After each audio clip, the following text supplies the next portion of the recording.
and Section 30, subsection 3F of the County Government Act of 2012. The governor allegedly aided, abetted, and or condoned the fictitious payment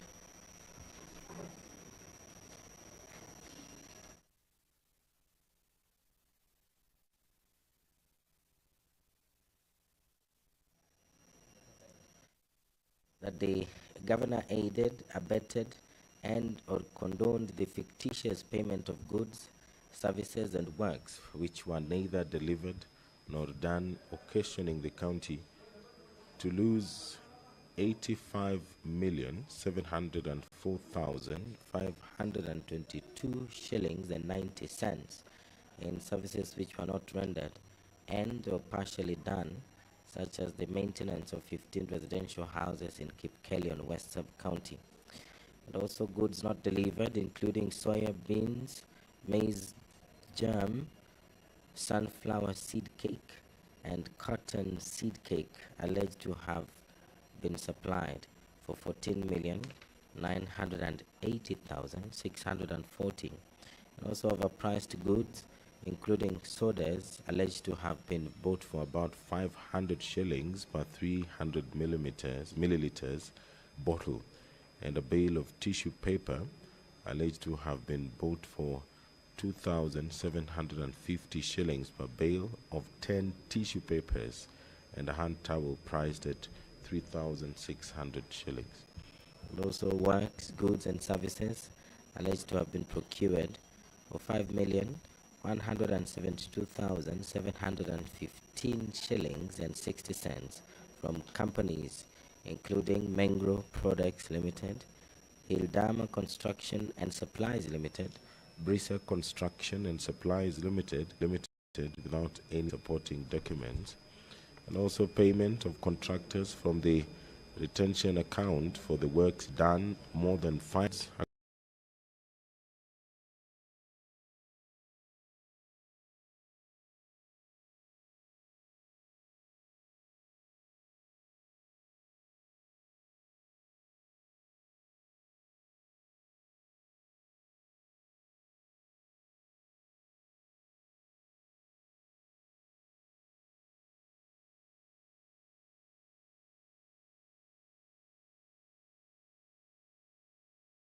of the Public Procurement and Asset Disposal Act of 2015. There were deliberate circumvention of competitive tendering of the same goods, services, and works by splitting of contracts to suit the request for quotation method, thus violating Section 54 of the Public Procurement and Asset Disposal Act of 2015, as read together with Regulation 43 of the Public Procurement and Asset Disposal Regulations of 2020. Most of the goods, according to the County Assembly, services and works were procured outside the approved budget as required under Section 44, subsection 2A of the Public Procurement and Asset Disposal Act of 2015. The documents used by the departments. Senators, we do have quorum now. So we proceed with the business as contained in today's order paper. Clerk, you may proceed to call the first order. Order number 1, communication from the chair.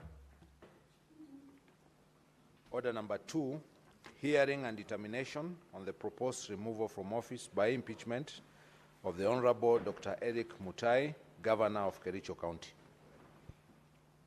Now, Honorable Senators, we, at the adjournment of proceedings yesterday, we were still hearing the evidence from the County Assembly. The witness who was on the stand was Mr. Alfred Korir Kimtai. You may usher in the witness. Now, the counsel for the County Assembly, you have 1 hour and 32 minutes to conclude your evidence in chief. And the counsel for the governor, you have a maximum of 1 hour 34 minutes for cross-examination.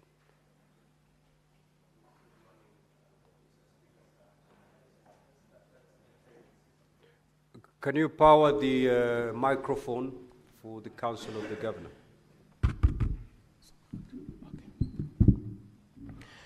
Thank you, Mr. Speaker, sir, and honorable senators. The arrangement on time and everything is okay. I, however, have an application to make, Mr. Speaker, sir. As it turns out, the governor's case would require that we have expertise in IT, and we very kindly request for leave to rely on an affidavit and a report made by one Mr. Okwon Job Oguya, who has sworn an affidavit and then analyzed the same audit logs that the County Assembly has presented. Mr. Speaker, sir, we wish we could have done this earlier, but the efforts to get an expert took a while. Mr. Speaker, sir, we appreciate the importance you attach to the question of whether or not proper voting took place, and owing to the importance of that point, Mr. Speaker, sir, we deemed it necessary to do the report, and we very kindly request for its accommodation. We also recall that Mr. Ongoya himself said that our contestation of the propriety of the working of that system can only be legitimate if we have an expert report. For all those reasons, Mr. Speaker, sir, we plead with you to allow us to rely on the affidavit and the report. The report is dated August 2025, and the affidavit is dated yesterday. For those reasons, Mr. Speaker, sir, we pray that you allow us to rely on it. We have sent an email of those reports and the affidavit both to the Senate and to our colleagues, and we will shortly be having the hard copies. Thank you, Mr. Speaker, sir. So these documents were not contained in your bundle, in your original bundle? No, they weren't, Mr. Speaker, sir. We just managed to put them together yesterday. Counsel for the County Assembly. Thank you, Mr. Speaker, sir. For record purposes, my name is Elias Mutuma for the County Assembly. The application by my learned friend Katwa Kigen is opposed. Mr. Speaker, sir, you will realize that this application is being made in the middle of a trial where our expert witness is already on the stand. This is an attempt to patch up their case. The affidavit by a witness was served upon counsel for the governor on Monday. There was no attempt from the governor's team to file a counter expert report. It is therefore an afterthought and an attempt to patch up their case. It will greatly prejudice us because we are in the middle of our trial. We have done almost 90% of our case. How are we supposed to respond to an expert testimony that we have not seen? So for that reason, Mr. Speaker, sir, this application is opposed. Thank you.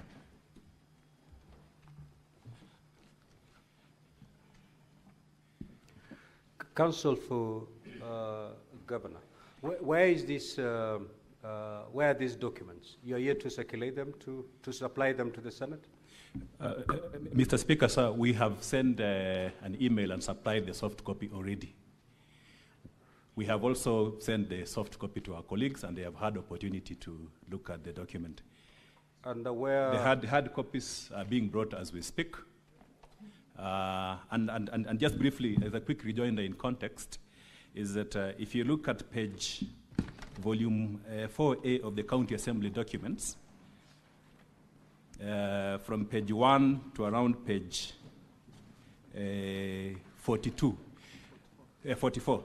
This case turns on a major issue, and we want that truth to come out. There are 4 MCAs who said someone voted for them, and yesterday when Mr. Ongoya was presenting the testimony, he said that the IT person who is on the stand cut and paste the logs from the system, and the logs are here. The IT expert will then be reacting to that to demonstrate that whatever they cut and paste in the system from the system was incomplete. There is critical information that links these 4 MCAs, and it's there in the system, and there you need an expert to say it, not us, the lawyers. Once we receive the hard copies, I will make a ruling on it. Thank you. Let's proceed with the witness.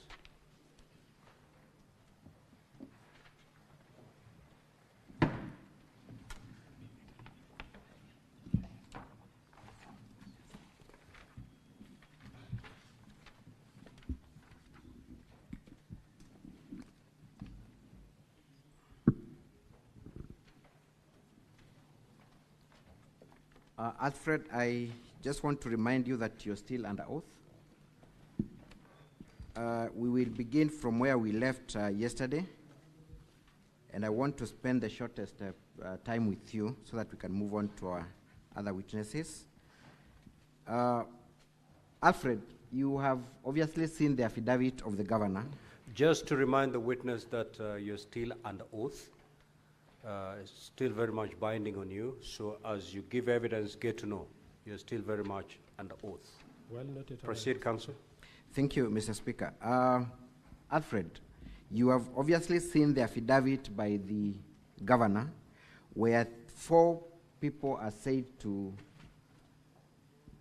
where 4 people claim that they did not vote, yet their votes were cast. Yes, I have seen. Those 4 people are Hilary Posubel, Amos Biril, and Martin Cheriot. Of course, there was Edina who has since denounced that allegation. Yes, So- I confirm. Are you able to give us the audit logs of the voting of the 3 individuals? Are you able to do that? Yes, I'm able to do that. Honorable Senators, kindly turn to volume 4A of the County Assembly's documents from page 13.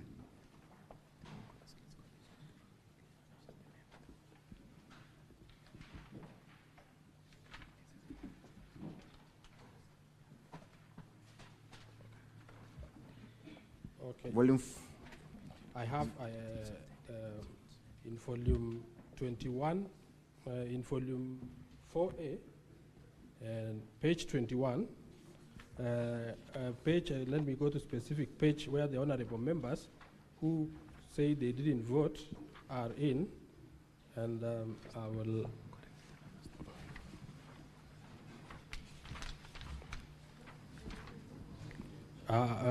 Page 27. Page 27 of volume 4A. Under page 27, we have MCA Honorable Pasuben Hilary Gibet from Cheplanget Ward, voted yes on 15 August 2025. Time stamp is at exactly 7:23 and 34 seconds. The next one is Honorable Amos Pirir. Before voting, what time had they logged in? Okay, before voting, under the audit logs. So let me refer Honorable Senators to page 13. That is where we have our system audit logs. I will start by the first one, under that one so that we can flow down. We start from audit log number 1, 2, 3, 4, 5. That is audit log number 1, 2, 3, 4, 5, 6, where Honorable Martin logged in. That is the IPBD number 1996 030 132. What time did Martin log in? The time he logged in is 7:26:06 seconds. And what time did Martin vote? He voted at 7:26 at 12 seconds. Let's go to the next member of County Assembly, Mr. Amos Biril. What time did Mr. Amos log in into the system? Amos Pirir logged into the system at 19.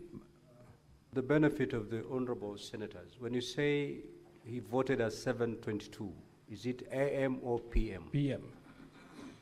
It is PM, Mr. Speaker, sir, I believe it's a 24-hour. Yeah, so it's 19. So It's I can read 19. exactly the way it is. Correct. So it is 1925-12 when Honorable Amos Pirir logged in. That is 1925-12. And that is entry number 13 Correct? from the top. Yes.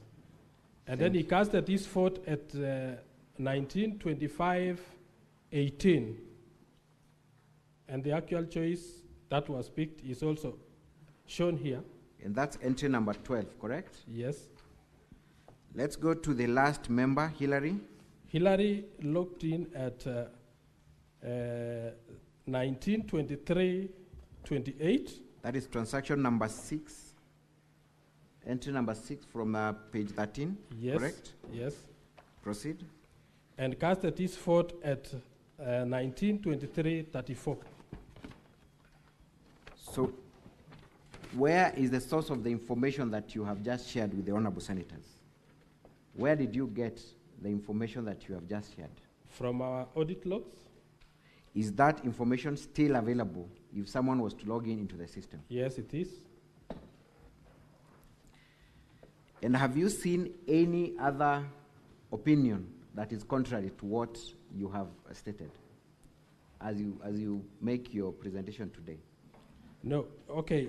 I wanted to illustrate. Before you illustrate, just answer my question whether you have seen any other expert opinion No, I haven't. disagreeing with, No, I haven't. with the logs. Thank you. What did you want to demonstrate? I wanted to demonstrate something, honorable senators. When it comes to information technology, we have what we call data. So data is the raw facts. So what we are actually showing you under page 13, the audit logs, is the raw data, which once it was processed, produced the information which was being displayed in our dashboards. So in this case, whatever transaction took place here at the audit logs, a member logged in is a transaction, that is a data being entered, and then actually doing the voting, that is why you see we don't have the name of the voter. But when we go back to page 27, that is where we get the information, the definition of information. So the information comes here specifying that honorable so-and-so logged in at what time and what was the choice of the vote.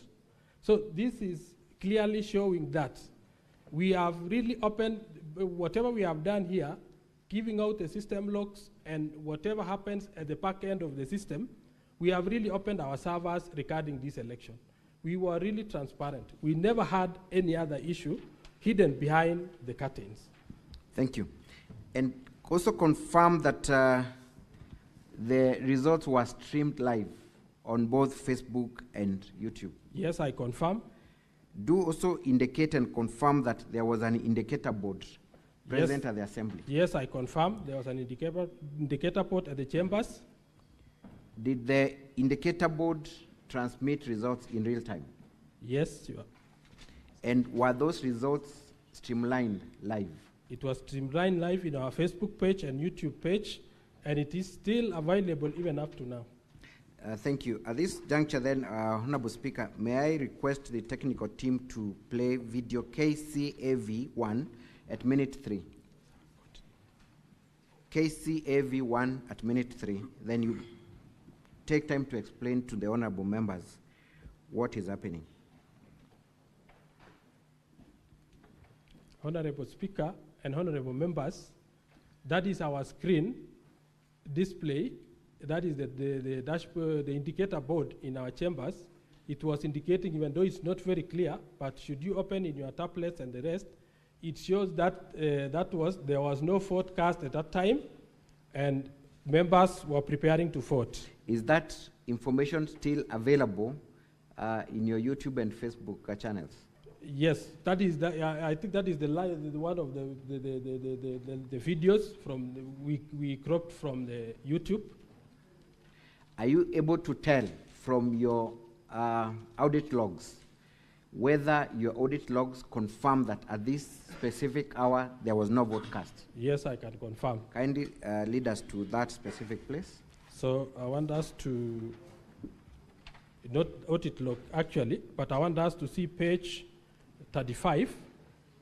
Page 35 was displaying the results. That was our dashboard or the indicator board that we were using.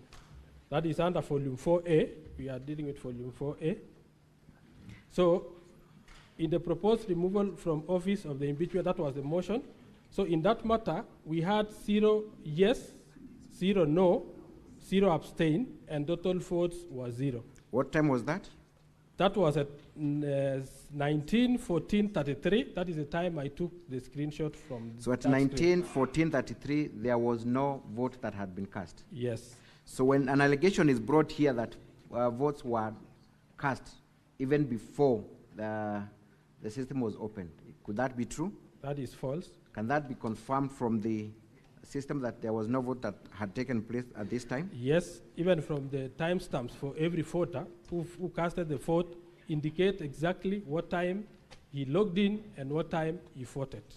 Let's proceed and watch KCAV1 at minute 5:21. Again, you confirm that the video we are about to watch is still available on YouTube and Facebook. Yes, it is. At minute 5:21, order, you don't direct this. You don't really. I've even given you an opportunity to read your standing orders. You can pause. Tell us what time that is. So and whether if someone went to YouTube and Facebook, they will still be able to see the timestamp on YouTube that corroborates with the document that you have retrieved from the system. Yes. From my time at the timestamp on the YouTube live, the time is at 19:15. Which means 19:15 because the YouTube time doesn't include the seconds on the time. And I want to refer the honorable senators to our page 29 of our document. Page 30. Page 29. Page 29. So as at 6 minutes, which is based on the time which is on the YouTube, you can identify that time. It is not really visible, but it's a real-time time on the YouTube. At 19:15:29, I want us to see on our votes. We go up to page 30. That is the voter from Tendeno Soget who was casting his vote at 19:15:29. When we count the number of votes as at that time, 1, 2, 3, 4, 5 was 6 votes in the system. Within the same 19:15, because the YouTube doesn't include the seconds, we also received 2 additional votes, which was from a nominated member and a member from Jiljila. That is what summarized the votes within that time of 19:15. Thank you. Let's watch KCAV1, minute 9:51. Rather 19:51. Yeah, minute 9:51, sorry. KCAV1, minute 9:51.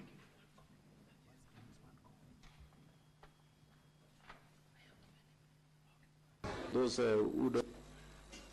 9:51.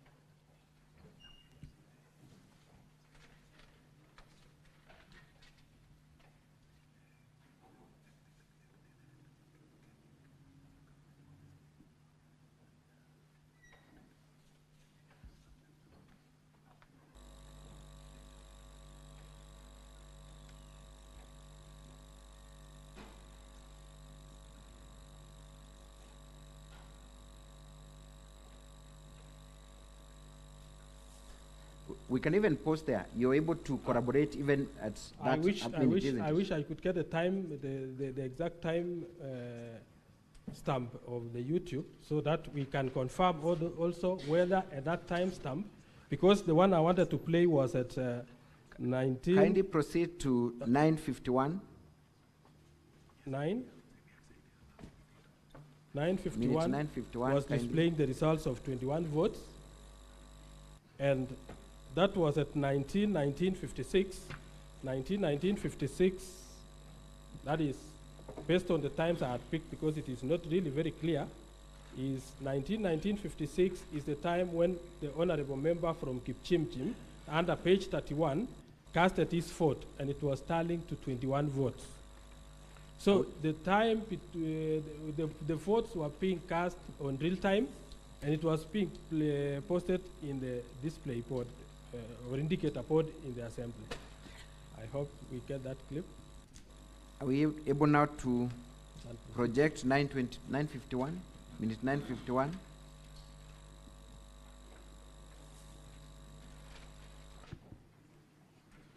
May, for the convenience of the assembly, direct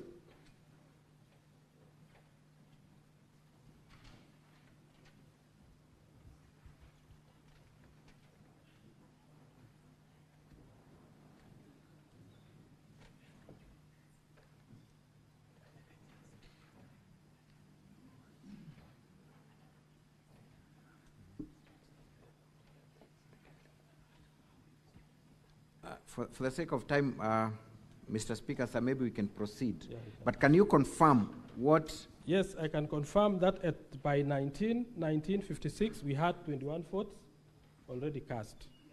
And is that corroborated from the indicator board available at the Assembly? Yes, yes, in the YouTube and the Facebook page. Let's go to KCAV1, minute 1418, kindly. That should be the last vote that was cast. That was cast. May, for the convenience of minute 1418.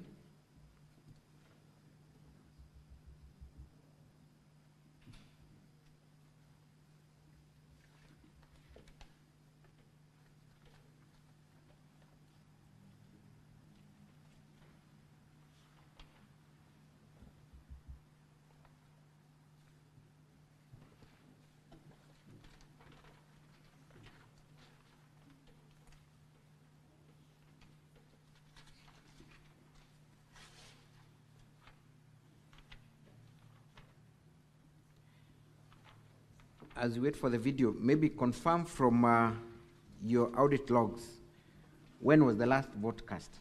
The last vote cast is in page 32. It was in 1926-44. So the total duration of voting was 11 minutes, 44 seconds. Thank you. So if a member tried to vote past the period when voting closed, what would happen? On the subject matter, once the time frame ended, it was not able, so it had a time frame of when the vote was ending, and you could not log in again to tell you the voting has ended if you didn't vote. Thank you. What would you finally say about the integrity of the voting system that was installed and used on the 15th of August? To my level best, it was transparent, free, and fair. Is there any evidence of any interference from third parties who are not supposed to vote? Maybe when other users wanted to log in with different usernames, you could see the system them failing to log in. Thank you very much. That is all for this witness, Mr. Speaker. I want to make a clarification on the last vote. That was vote number 33. And I believe we will get our video to play. It shows Honorable from Chepseon, David Maritim, being assisted by, you had difficulties in logging in, and he was being directed by the Sergeant at Arms to vote, to where the ICT team who was assisting in the chambers to vote.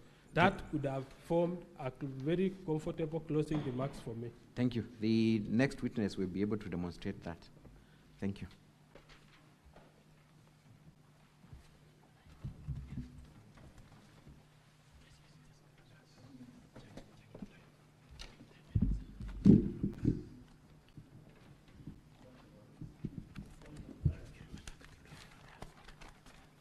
Counsel for the County Assembly, you are done with the evidence in chief for this witness?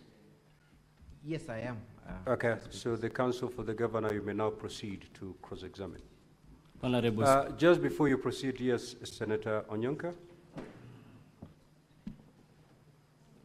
Mr. Speaker, thank you so much. These, I would like, before the expert sits down, I just need a clarification. How many people? Honorable Onyonka. Yes. Your colleagues would wish to seek clarifications as well, but that will come after the cross-examination is done. Thank you, sir. Thank you. Much obliged. Thank you. You may proceed. Honorable Speaker and the Honorable Senators, for the record purposes, my name is Kirui Evanson, representing the Governor. So I'm going to rely on volume 1 of the Governor's documents. This contained in a pink cover, and volume 4A of the County Assembly's documents. For the Governor, yes, volume 1 of the Governor's documents and volume 4A of the County Assembly's documents. Particularly in 4A, it is page 1. Page 1, page 2, and page 3. You can be shown those documents. Volume 4A, page 1, 2, 3, the list for computers. You can show him. Someone can show him the document. Yes. Volume 4A.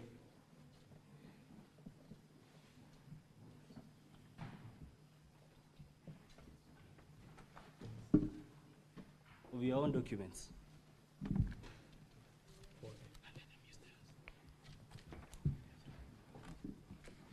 Page 1.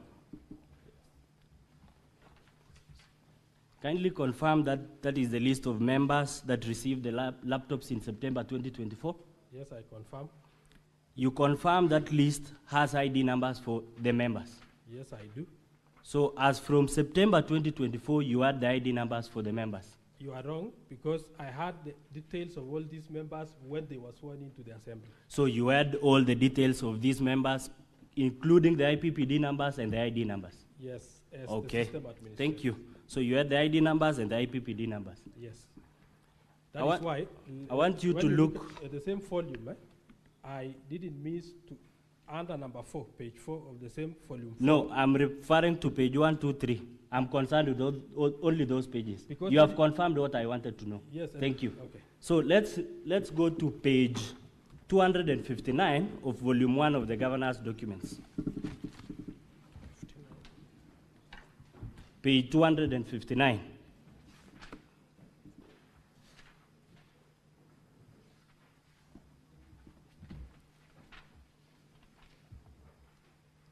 So in that page, you confirm that that is the first link you sent to the members during the voting exercise? Yes, I confirm. And that link contained all the IPPD numbers for the members? True. Okay.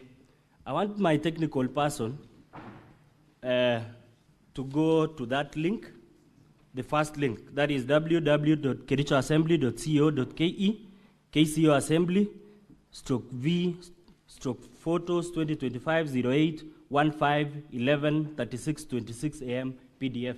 You confirm that is the list of the IPPD numbers? Yes, I do. That is the first link that the MCAs received? Yes. So any MCA could look at the IPPD number for the other? Yes. Okay.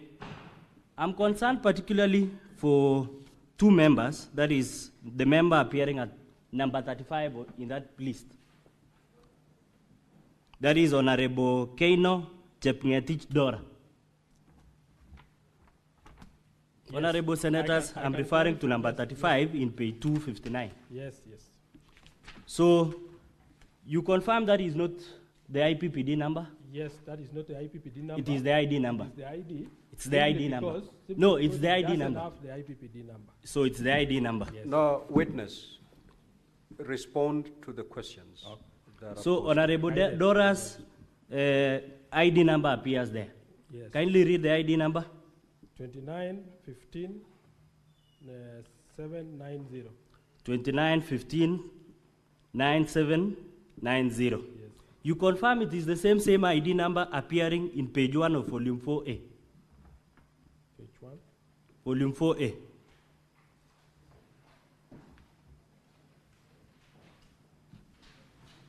volume 4A, she's appearing at page 2, number 36. Yes. So I want my technical person to use the link that we were using yesterday with this witness and input these details as the logins. So the username for Dora Kano use 2915 being the ID number, 2915 9790. Yes. And the ID number also 2915 9790 as the password. Yes. You confirm that I can log in. That is why we say it's available. So I can still log in. You can still log in, but you can't. So if I had the ID number of Dora that day, I could log in and vote on her behalf. The reason why we issued the username and password. Kindly answer the question. So if I had the ID number for Dora that day, and the ID number as the username and the ID number as the password, you confirm that I could have voted, since that is a public IP link. Yes, I can confirm. So you can confirm that I could have voted that day. I want us to go to the next person, being Honorable Paul B. Yes. Honorable Paul B. His ID IPPD number, I'm referring to page, this is Paul B, page 104A, page 104A, number 15. The ID number is 100-13791. Kindly confirm. I confirm. You confirm. You confirm also that is the number indicated in page 259 of volume 1 of the Governor's Bundle of Documents, Honorable Paul Kipto B, that is the username indicated. Yes, I confirm. Kindly, my technical person, indicate that the ID number being 100-13791 as the username, and the password being the same ID number. So you confirm that also, if I had the ID number for Honorable Paul B, I could have voted. Yes. You confirm that? Yes. So as the ICT personnel, you have had all these ID numbers from the inception or the swearing in of these members. That means as an ICT person, you could access using the login credentials of those MCAs and vote. I'm a custodian of this information, and it is either yes or no. You have the ID number? For integrity reasons, no. For integrity reasons, but if you are not, we cannot confirm if you have integrity. We cannot. We cannot. So if you are not a person of integrity, could you have voted?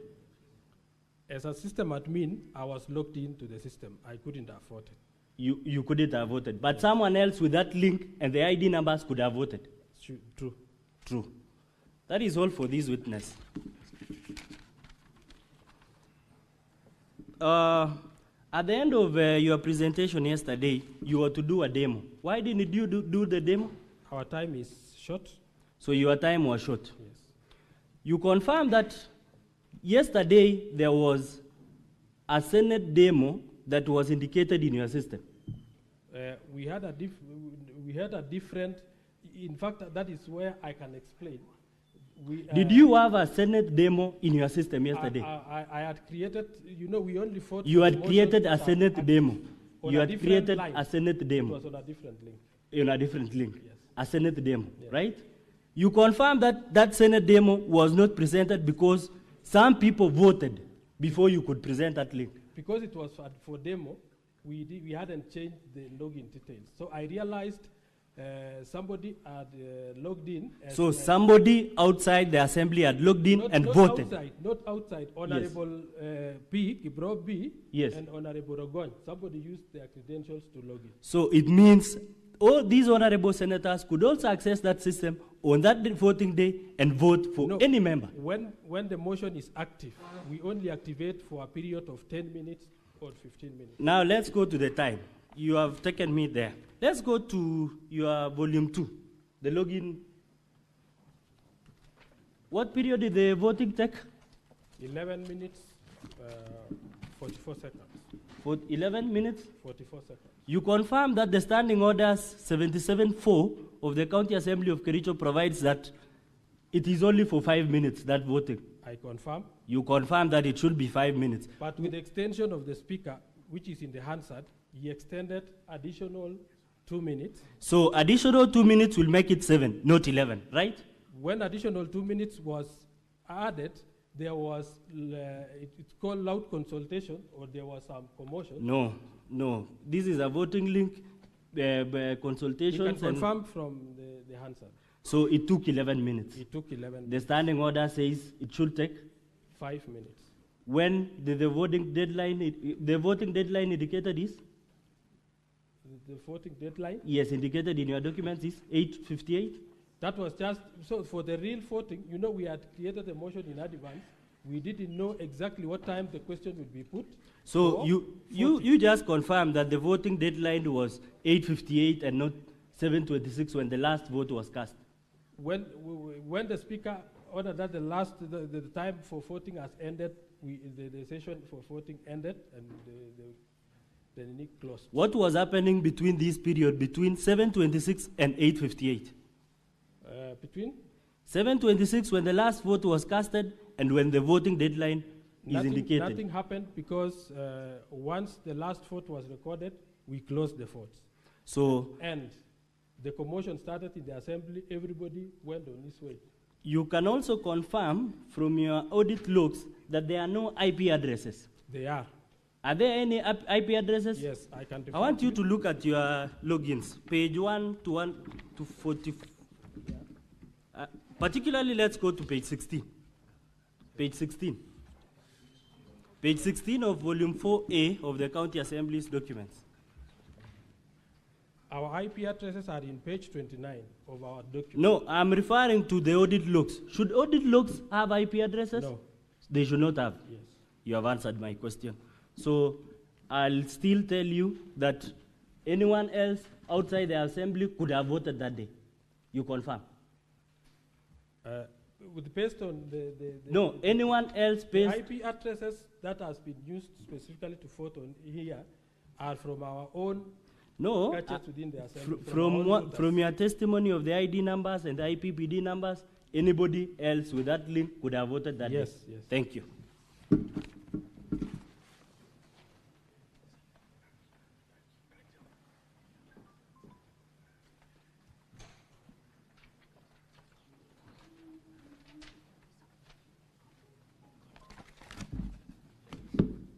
Honorable Speaker, and honorable senators and my colleagues, my name is Wajiko Thiongo. I represent the governor. I'll pick it up from where my colleague has stopped. Alfred, I will refer you to your affidavit, which is in your volume 2. And it is your testimony, as my colleague was cross-examining you, that the username was the IPPD numbers? Yes. And the password was the ID? Yes. Is that correct? Correct. I refer you to paragraph 11 of your affidavit, and it is your testimony that, his affidavit is on page 81. Learning from page 79, but I'm referring to page 81, paragraph 11. The Assembly Battle, volume 2. It has the affidavit of the witness. Volume 2 of the Assembly Battle. Page 81, paragraph 11. Alfred, it's your testimony that the electronic voting was rolled out following the amendment in the standing orders. Is that correct? Yes. When exactly was this electronic voting framework become live or become available for voting? It is only the time when we got the first division in the assembly, which happens by coincidence. It became the No, it's okay. government. As you are the ICT, from the ICT department, when did you develop this system of electronic voting? Was it on the material day or? We have been working on it. When did it become available? A specific date? So it became available for the voting 2 days to voting. That is when we created the link when we were testing whether the members... So it became available 2 days before the voting? Yes. You can then confirm that the members of the assembly did not have the opportunity to interact with their system prior to this voting? Yes, I do. And it was the first time it was used? They have been using other systems in the assembly. To take that further, you can confirm there was no opportunity for the MCAs to then develop their personal password or change the password before any activity is undertaken? I confirm because the standing orders gives only 5 minutes for voting. It's okay. Was there opportunity to change the password, yes or no? No. There was no opportunity. So that, if I take you back to your paragraph 4, Honorable Senators, it's on page 79 of the same bundle. When, at paragraph 4, you take it down to paragraph D, 4D, when you indicate that the platform then would be utilized to supply for voting, but when you go back to B, it would be utilized for attendance of register and circulation of order papers. Had the system been utilized to circulate the motion for this particular issue, for the impeachment of the governor? Was the system used to circulate the motion? So that is our internal, from my affidavit, I have indicated that we have been using a financial management operation system that had... Let's go to paragraph B2. Yes. Circulation of order papers and committee reports. Yes. Was the system utilized to supply the papers for this particular motion during that day? Yes. It was utilized? Yes. Have you adduced evidence to that? I didn't, but... You did not. Yes. It's also your testimony that under the bundle,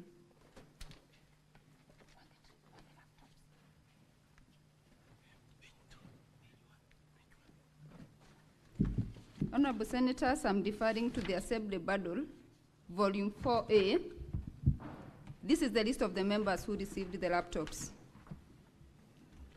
Kindly confirm from that list there is no information on training of electronic voting to the MCAs from that list on the face of it. Yeah, there is no. There is no also content of the training course, which in your testimony previously, you had said they had been undertaken through several trainings. Yes. Have you given us the training course tabulating the content which they had been trained on? No. Specific dates of these trainings? We have been, they have been attending training. Specific dates of this training? I can't mention. You can't recall.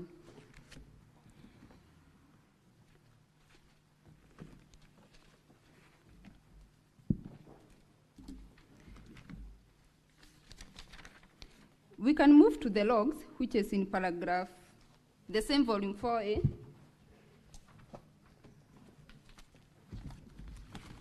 Honorable Senators, I'm referring to volume 4A of the Assembly, page 13.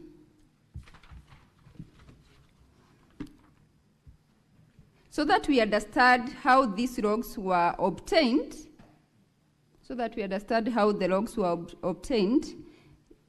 when your lawyer was submitting in the preliminary objection, he indicated that your team got into the system, yes, copied the logs, yes, pasted somewhere, and you printed out. Do you stand by that testimony? Yes.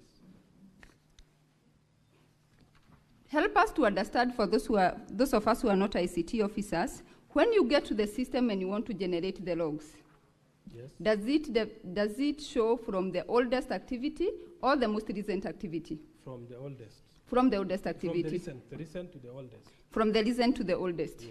And it is on that order that you copied the same. Yes.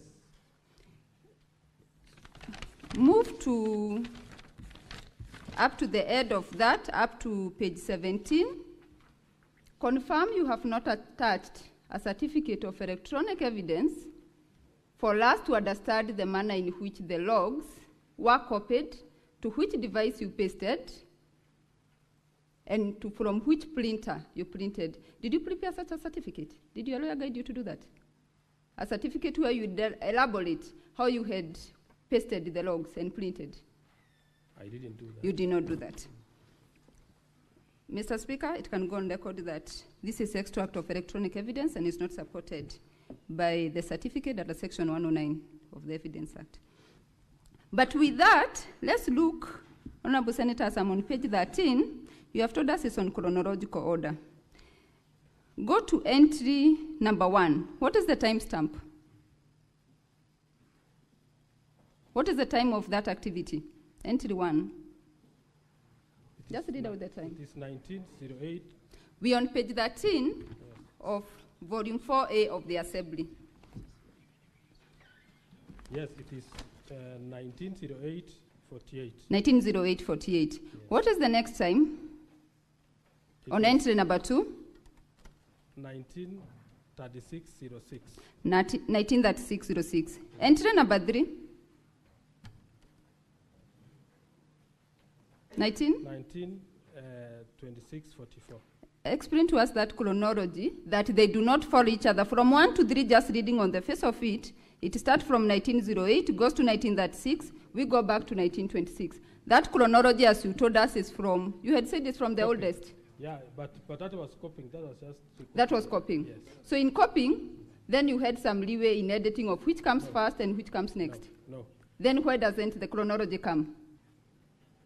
Anyway, we can confirm that the chronology lacks from, even on the face of it, from entry number 1 to number 3. The chronology is not there. So the chronology from number 3 is... No, it's okay. Chronology number 1 to 3, is it, as you had said, is systematic? From oldest to the, or there is a mix-up? There is a mix-up. There's a mix-up. It's also your testimony that the system was developed internally by the Assembly, yes. Your department. Yes. Can you confirm you have not adduced before this House the system security certificates for them to build a confidence in your system? You have not produced those certificates.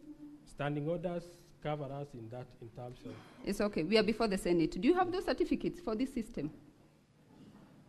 We rely on the standing orders. You rely on the standing orders, so you don't have them.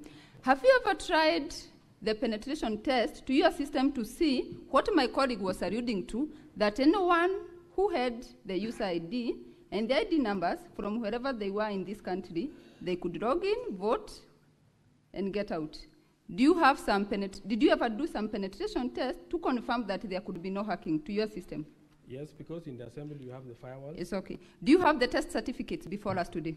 No, I don't. You don't. And as I finalize then on your login, I know my colleague, Mr. Wanyama, will come in deeply to that. Confirm that it does not show us, apart from the IP address, your logs do not show us when a specific MCA gets in and when they log out. There are no logouts. Most of them didn't log out. They did not log out. Most of them. So up to now, they are still in the system. So the extract of this in here I didn't include because by the time I extracted, they didn't log out.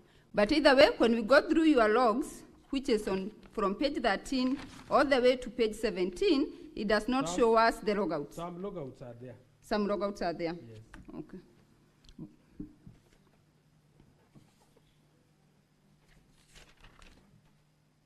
And then finally, the audits, this system audit, as you are calling it, who did the audit? As you call them, the system audit logs. Who generated this report? It is the system that audits automatically. So it was you who developed these logs? It is generated by the system. By yourself? You are the one who went to the system and printed it out? Yes. Did you subject it to a third-party audit for them to give us a third-party opinion, expert opinion, that indeed this is what is in the system? Was it subjected to a third-party audit? No. It was not. And as I wind up then, you have been shown, or your lawyer may have shown you, affidavit of allowed 17, 18 MCAs who allege to have not voted. You are aware of that? As you stand here, you are aware that there are 18 MCAs saying they have not voted, or 17? The 18. The 18. Do you have any evidence from your system which you can demonstrate to us that they personally voted, not their credentials, that they are the ones, you can link them to that vote? Can you link the particular, like you are shown, that one for Dora, can you link them to that particular vote personally? No, I can't. You cannot link them to that particular vote. So that with that, let's go back to your, as we try, just one more, Honorable Senator. Well, I'm at volume 4A.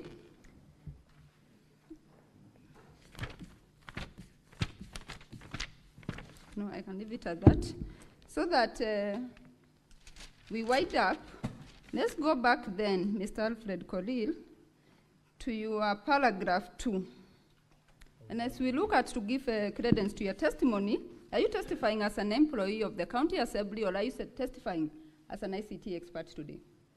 As an employee of the county assembly and system admin. A system admin? Yes. So you confirm you're not an ICT expert? Are you an ICT expert, yes or no? No. You are not an ICT expert. But anyway, let's look at your paragraph 2 as you claim you are the system, you said you are system administrator? Yes. Yes. Let's look at your paragraph 2, and you say that you have bachelor's degree in business management. I'm sorry. This is the affidavit of Kolil. It's in volume 2 of the assembly. It's on page 79. I'm looking at his credentials, which he confirms he's not an ICT expert. When you say an expert, I thought somebody who has been maybe sourced from somewhere to come and verify. But I am an ICT expert by profession. So you're an ICT expert? Yes. Okay, let's look at your paragraph 2. We take it that. You say that you went to the University of Kabianga and took a degree in business management. You also have a diploma from Multimedia University, and you have several certifications. And finally, a master's degree from the University of Kabianga. Those are your certifications? Yes. So that the honorable senators can examine your expertise and competence today in regard, and more particularly because of the doubts which are being created to your system. Have you attached your certificates? Yes, I think I forwarded the certificates to our team. Have you attached it? You can show us? No, not here. They are not, you don't have them before the House. No. I would leave it at that, and with your permission, Mr. Speaker, invite Mr. Wanyama. Thank you.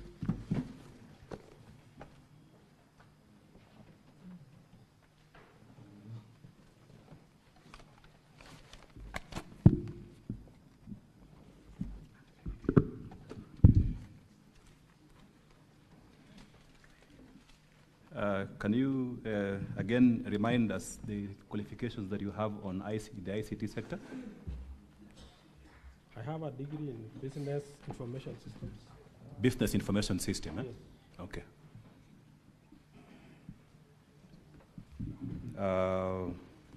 Diploma in management of information system again.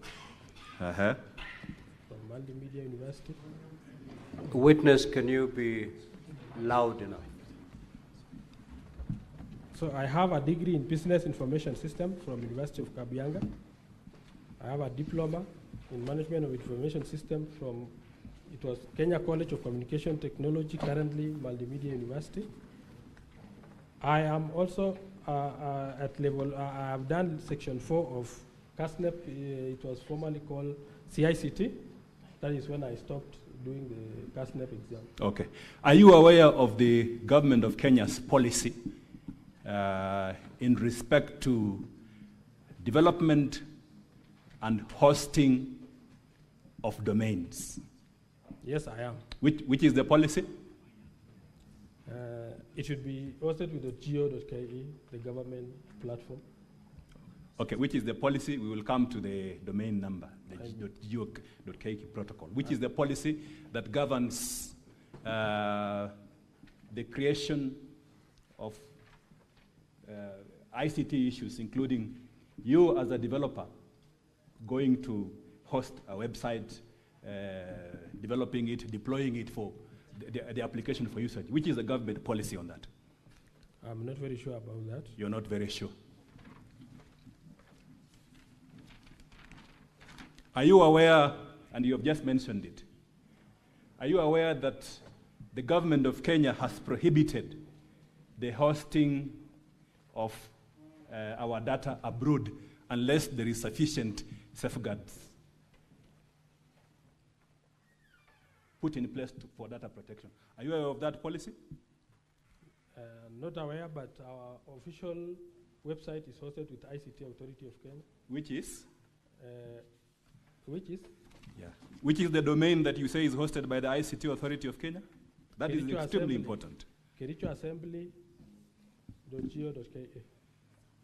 Kericho Assembly Geo.ke. .go.ke. Yes. That is the official county assembly domain that is hosted by the county, by the ICT authority. Is that correct? Yes.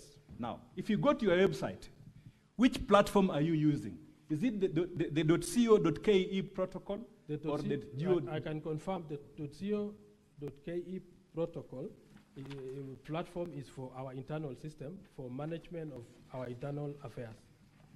And that is the one that I'm concerned about. Yes. How was that system procured? We worked on it. It's our inbuilt system. Inbuilt system, eh? Yes. You're sure that you worked on it? Yes. Are you sure about that? Very sure. And you are the user? Of the system. The finance team and the other teams are the users. The users of the system? Yes. You are not the user of this system? I don't understand properly the meaning of the user. As you define. I'm the system admin to that. You are the system administrator, right? Yes. And as this system administrator, what are you supposed to do? To allocate the rights to users, to manage all the processes within that system. Who allocates you rights as a user? As a system admin. Sorry, as a system admin, who allocates you rights as a system admin? Who? It is the system admin who has the super rights to the system. You have the super rights, eh? Yes. And who creates this system? I have a team. You have a team, yes. Eh? Where is it hosted? We host with Host Pinnacle. Host Pinnacle? Yes. This is important. What is Host Pinnacle? It is a hosting site. It's a hosting site, eh? Yes. Where is this Host Pinnacle located? Is it a public institution or a private institution? A private institution. A private institution. Eh? This hosting of data from the county assembly by a private site, and you've confirmed Pinnacle Limited is a private institution. How was that procured? How did you procure the service of hosting your site with a private entity, despite the government of Kenya's policies on data protection? How did you do that? Did you procure for this service with this Pinnacle company, a private entity, to host very important information on the impeachment of a governor? Did you do that? Not for the impeachment of the governor. It is for hosting our internal management system. Hosting the internal management system, yes. Which is a web-based system. Is that correct? Yes. And that application for voting was tied to that system. Yes. Is that correct? It's correct. So the question is, how did you procure an application for voting is tied to a system that is hosted in a private site? How did you procure for that system? And remember, these are members of the county assembly. You have their confidential data, IPPD number and ID number. Do you have a service level agreement with this private company that ran this platform? Yes, we have. Where do you have it before? I didn't know it will be needed. You didn't know it will be needed, eh? Yes. Now that you have confirmed that you have, how did you procure? Did you procure their services in accordance with the provisions of the Public Procurement and Disposals Act? We just paid for the site, for the space, direct. You used public funds to pay for the hosting funds. without procurement? In fact, we use because the hosting fee is not much, we paid directly. I paid directly, personally. From your private sources? Yes. You paid from your private sources to host a government activity in a private site. That's your testimony? Because of the speed. You know, the ICT authority don't charge us to host there, but sometimes the downtime is too real. So we may have, even the website you may have seen, at some point it is. Just explain, just explain, because that issue is very significant, Mr. Speaker. Just explain the safeguards that you have with this private entity that is hosting confidential data of MCS. Do you have any service level agreement? Yes, I've said we have the service level. What safeguards do they have on data protection? I think I can get even from the website. No, from your own. You can tell us. You are before the Senate. Yes. What safeguards? You are the ICT experts. Remember, we are lawyers. Yes. We want to know We want to come into your world and you tell us what safeguards do we have to ensure that the confidential data of MCS is not used by anyone else? Nobody can access unless he has the rights to our site. Have you gotten approval of the data commissioner in this regard? We relied really on the standing orders. No. Have you gotten the approval of the, in terms of data protection, of the data commissioner for purposes of you giving out this private data of MCS, which they use for voting to a private entity? If it's a yes or no answer. No. Do you know this private entity? Is it a Kenyan company or a foreign company? We have a branch in Kenya. Yeah, it's a branch in Kenya. Yes. Yeah. Where are the servers? Could you happen to know where the servers are for this company are kept? Yes, there are many servers in Kenya and the others in the US. They have the servers in the US, eh? Yeah. Are you sure about that? Yeah. As an IT expert, if you are given a laptop and then you check, is it possible for you to tell where the servers are located? It is possible. It is possible to check, eh? Yes. As an ICT person. Yes. Yeah. Have you checked to confirm where these servers are located? I will make sure I confirm. Have you confirmed? We have the host. Are you aware that the servers are actually hosted in Germany? Yes, I'm aware from the previous findings that I had. That the servers are actually hosted in Germany? Yes. And do you know the person who hosts this private MCS data in Germany? I don't. You don't, eh? Yes. And you say that you have a service level agreement with this private company? Yes. And they are supposed to be telling you all this? You are the ICT person? When we will request for that information, they will. And you are not aware?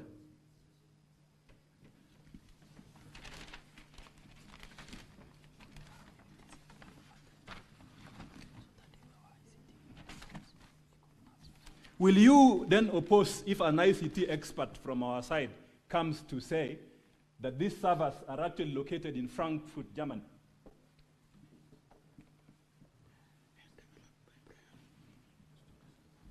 Frankfurt, Germany, and they are developed by a person known as Brian Njeru.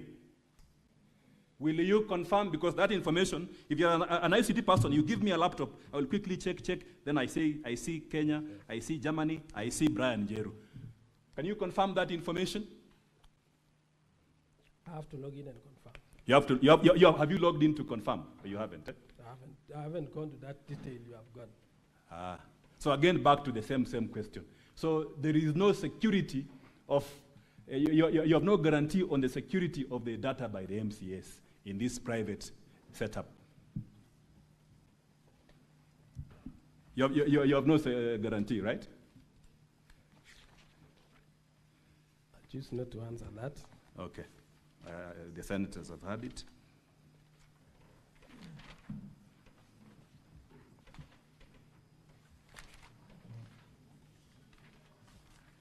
Again, let us look at this system that you say you developed. Eh? Again, I will ask this question. MCS are the users of this system, is that correct? Correct. Who else can use this system apart from the MCS? Electronic voting system? Yes, the one that you used for voting. You said MCS are the end users, is that correct? Yes. Who else can use this system? System administrator only. System administrator? Yes. Who is this system administrator? Me. Can the clerk have access to this system? No, we indicated system admin to clerk because all the correspondence from the assembly will finally come out from the clerk. It will come from the clerk? Yes. Okay. Now, let's look at the evidence that you have submitted before the Senate. Because at the end of, Mr. Speaker, sir, at the end of this line of cross-examination, there's one inquiry which the witness needs to answer. The authenticity of the system and whether these 4 MCS actually voted If they voted, then our case collapses. If they didn't vote, then the county assembly case collapses. And I'm going to ask this question. Look at volume 4A of the county assembly document. You confirm that this is the evidence that you have brought to the county assembly from page, I am at page 1. Volume 4A, page 1. You confirm that from page 1 all the way to page 47, this is the entire evidence from you to this Senate that these 4 MCAs voted. Is that correct? Yes.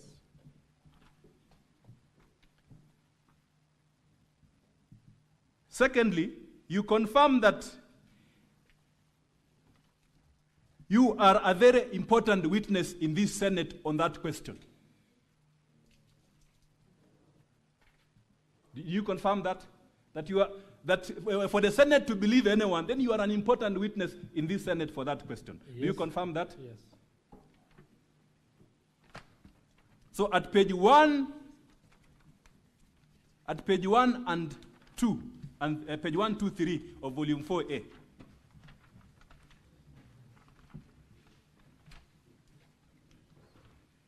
you confirm that at some point you bought MCA's laptop.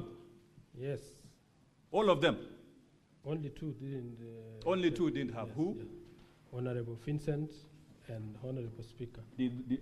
Honorable Vincent, did he vote? Yes. He voted which side? Yes or no? Or he didn't vote? He voted yes. He voted yes. So only 2 MCAs don't have, according to you, the laptops.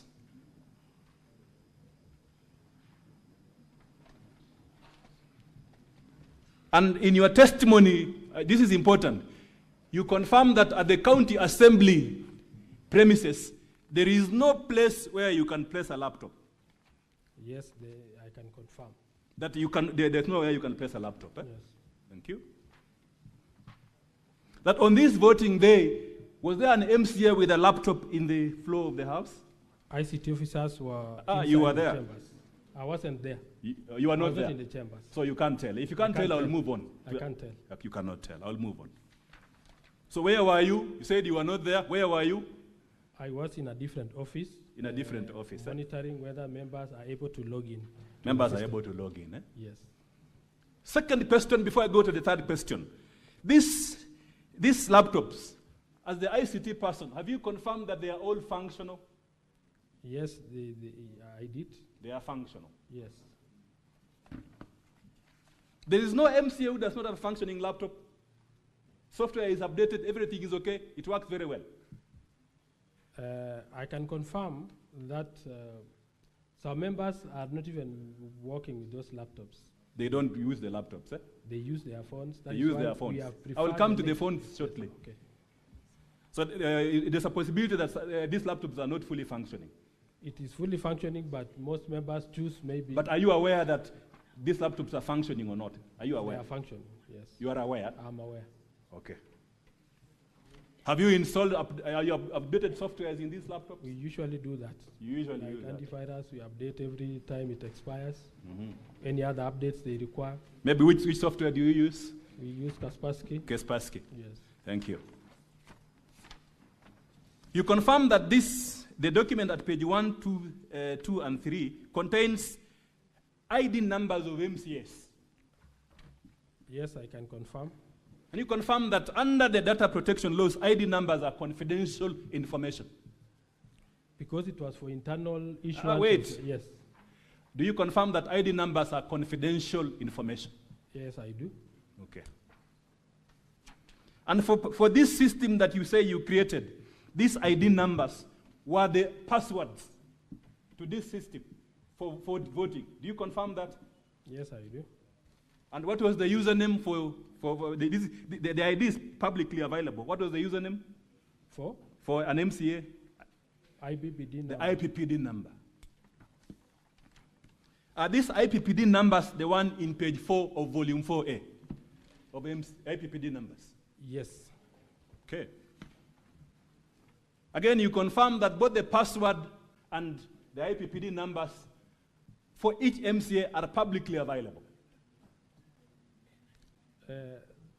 Publicly available, it is in your database. We have them. They are publicly available to members of staff of Kericho County Assembly. Those who can interact with the system, they can access. They are publicly available to you as the administrator. Yes. And they asked you a question then. If, I've listened to you carefully.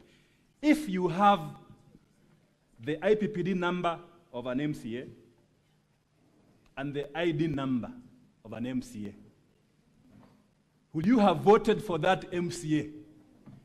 As a system administrator. If you have the two links, I'm not saying you, anyone. Yes. You have the IPPD number of the MCA, you have the password of the MCA, and then you have the link. Could you have voted for that MCA? The link had timelines, and we expected all the honorable members. Within those timelines that you are saying, yes, if you had that access. But the link was only available to their members' individual phones. No, we will come to that availability shortly. You confirm that if anyone had this, they will vote. Yes. For the integrity of this system, the voting, yourself as the ICT administrator, you could have voted for any of the MCAs. Is that correct? I'm using the word you could have voted because of the information that you had. You could have voted for any of the MCAs. Is that correct? Yes, it is correct. Now, go to page 12. Go to page 12. Page 12 of the volume 4A. We now have, Mr. Speaker, sir, we have the information to access the system. Now the system is being deployed, and the evidence here is at page 12 of the volume 4A. Is that correct? The link. Is that correct? That now at page 12, we are now activating the system? Yes. And you activated by sending, what did you do? You send what? An SMS. You send an SMS. To who? All the honorable, the phone numbers of the honorable members. And this SMS was for what purpose? To provide the link to access the voting. Was this a bulk SMS like the one we usually receive from people who market services? We have a customized SMS for the assembly, KCU assembly. I'm asking, is it a bulk yes, SMS it is. system? It is. Okay, thank you. You send telephone, these links to mobile numbers of MCS, is that correct? Correct. How many persons, according to page 12, received the text message containing the links for voting? How many persons received? You can count. On this one, you have time, you can actually count, because it's an important question. On page 12, how many persons, if you count from the bottom to the top?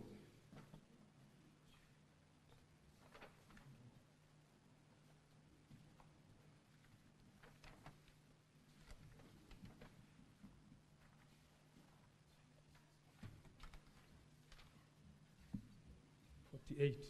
48. And how many members of the county assembly are there? 47. 47. Who was the 48th person that received a link to vote? Me as the system administrator. You received a link to vote as a system administrator. To confirm whether the link was opening. I actually added myself there intentionally to make sure the link I'm forwarding can connect to the link. Help me understand this. You are already the administrator. Yes. You have all these full rights yes. to access the system. Yes. Right? Why would you need a link? To confirm whether the message I sent is really, the link attached to that message is really working. But you had access to the system anyway. Yes. As the administrator. Anytime yes. you had access to the system. Let's focus on these 4 MCAs. Let's focus on them throughout. We'll focus on them. Because ultimately, I'm going to finish with an important observation and a question. Did these 4 MCAs also receive a link to vote? And who are they that that have disputed? Who are these 4 MCAs that have disputed they never voted? and but instead someone voted for them. Who are they? Honorable Pasuben. Honorable? Hillary Pasuben. Honorable Hillary? Pasuben. Honorable, what is full name? Hillary Kibet Pasuben. He is the one that appears at page 27, volume 4A, that's 27, right? Page 27, volume 4A. Is that correct? Let me confirm. Yeah, go to volume 4A at page 27. Yes. You are saying these are his results, that he voted yes? Yes. Okay. And then the next MCA is who? Amos Birir. Amos? Birir. Birir. What is his full name? Amos Birir Mutai. Then the third MCA? Martin Cheriot Kiplangat. And who is the fourth MCA? Etna Tanui. Okay. This is very important. Were they are you aware if their telephone numbers were linked to the laptops? Linked to? Yeah, their telephones were linked to the laptops, or they were operating it from, they were operating the voting from their phones. Because there are instances where I can link my phone to the laptop, then I operate it from there. There are instances where I just need to use my phone, which has internet access. Yes. So which is which? I was not in the chambers, I can't confirm. You cannot confirm. Huh? Yes. And but you are an important witness in this Senate. Okay.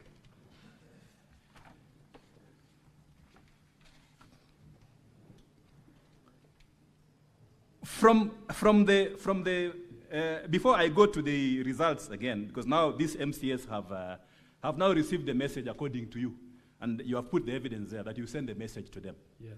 Let's look at the security of this site that you are using. The security of the site. Yes. Have you ever done any penetration tests on this site to demonstrate that it's secure? That one I can. Penetration sites. You know, I handle the presidential election petition, and we had an issue on ICT. Yes. So there's something about penetration sites. You know about them? I know. Yes. In this system, did you do penetration tests to confirm that it's a very secure system, and we are ready to deploy it? We confirmed because the did you do penetration tests? No, we didn't. You didn't. Eh? So you don't have any report on the security of the system. Yes. Training of MCAs. According to the ICT protocols, the policy that you said you have not read, or have you read the policy on ICT, on deploying of technology and applications? There's an important aspect of training that you are aware. Is that correct? Were MCAs adequately trained on how to use this system? And where is the evidence of the training? Because training is an important part of system application and development. Were MCAs adequately trained on this system? We had trained them on the internal system. On the internal system. What about the voting system? The voting system was too easy to understand, and we are using the same platform. You are an ICT person. Yes. Do we all have the same knowledge as you? We all MCAs ICT we provided personnel? the guide on how they could vote through that link. Why is there a requirement that training must be done? To build the capacity. To build the capacity of the use of the system. Yes. What about the manual? Do you have a manual that shows how this system is supposed to be used? User manual. The user manual. Do you have a user manual? We show the Senate here, the House, the upper chamber, that this is the user manual. These MCAs were trained. They are lying to the Senate. They were trained. Do you have it before the Senate? No, I don't. You don't have. Now let's come to the penultimate question. And this is a bit technical. You will help us to understand. At page 13, Mr. Speaker, sir, to page 17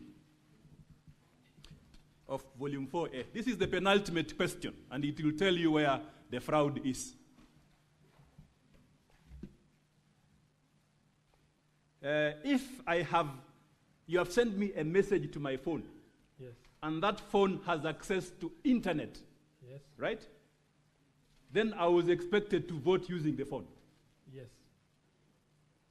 Is there Wi-Fi in the county assembly? Yes, we have. Are you aware whether the speaker made arrangement, had informed members that they are going to use the phone, that they are going to use electronic voting, so that all of them carry their phone to their chambers? Are you aware? If you're not aware, we'll move The on. standing orders dictates that. Are you aware that at some point some MCAs stood up on division and say, we are standing up, and they made the requisite majority, and therefore the speaker ought not to have used electronic voting? Are you aware of that? I'm not aware. You are not aware. So let's come back to what you are aware. When you send me a link to a phone, and that phone is internet-based, Yes. I can actually vote. Yes. What if the phone does not have internet? We have the internet in the assembly. Okay, are there phones which are not internet-based? Is Mlikamwizi internet-based? No. It's not, no, right? Yes. Now, when I vote, when I actually vote, and Mr. Speaker, sir, this is the only evidence that someone voted. When I actually vote, my phone has a unique address, a digital footprint, which is only unique to me, just like the thumb, my thumbprint, only unique to me in this world. Yes. So your phone has a digital footprint, which when we check, we will definitely say that you are the one who voted. What are you talking about? Is that correct? Yes. And this information on a digital footprint is called an IP address. Is that correct? IP address, yes. It's called an IP? Address. What is the full name of IP? Internet protocol. Internet protocol, but we call it IP address. Yes. And if I am voting, it will trigger action on a server. Is that correct? Or a computer system. Let me use the word computer system. True. That is the one that you are using to vote. Yes. And as the expert on ICT, we are all laymen. You are the expert on ICT. What evidence do you need to show that I actually voted and my data went to a system? What evidence do you need? We have the IP address that shows. What evidence do you need? We had. We have to see the login. Login. Hold on there. Yes. So you are saying that, of necessity, for any evidence to be correct that someone voted, he must have logged in. Then you must have logged in. Yes. And when you log in, you leave in a digital footprint. Yes. And this digital footprint, later on, you can access them by way of system logs. Yes. Thank you. Thank you very much. System logs. Are these the logs in page 13, 14, 15, and 16? Yes. The one which you say is evidence that these 4 MCAs voted? Yes. Thank you. What are the characteristics of a log, a computer log? If I look at a computer log, remember I've seen these computer logs before. If I look at a computer log, and I want to, I tell my neighbor and colleague, these are computer logs. What shall I expect to see in those logs? The username. Username? Time you logged in. No, let's start with the first information. Yes. What is the first information from, in accordance with the ICT protocols? Username. Uh-huh. By the way, you said that you are the one, before we answer that question, you are the one who developed this system. Eh? Yeah, we did. With your team. Eh? Yes. What computer programming code were you using? The language, the computer language? PHP and PHP, JSON. not Yes. Java? Not Java. Thank you very much. So you are familiar with these codes. Yeah. Should the codes contain a timestamp? Yes, it should. If someone has access to the system, will it show their names?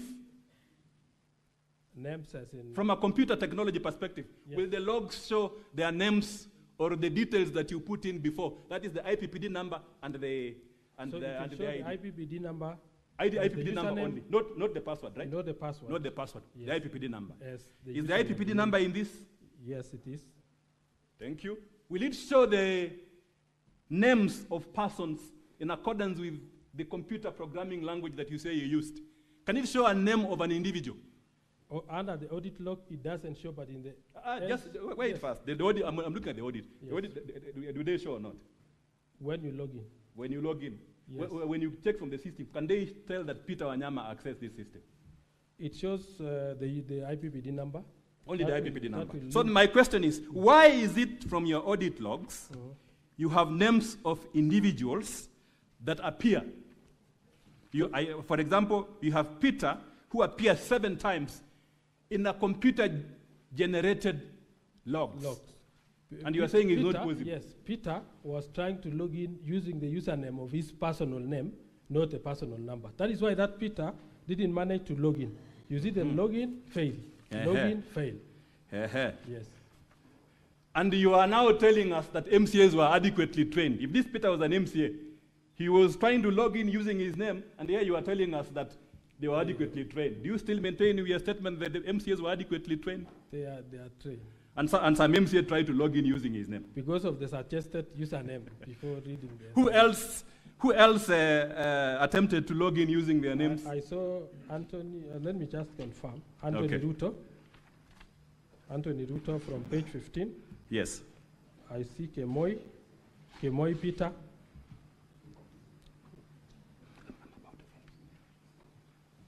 As we finish my time, just my time, I want to ask you these questions as I finish.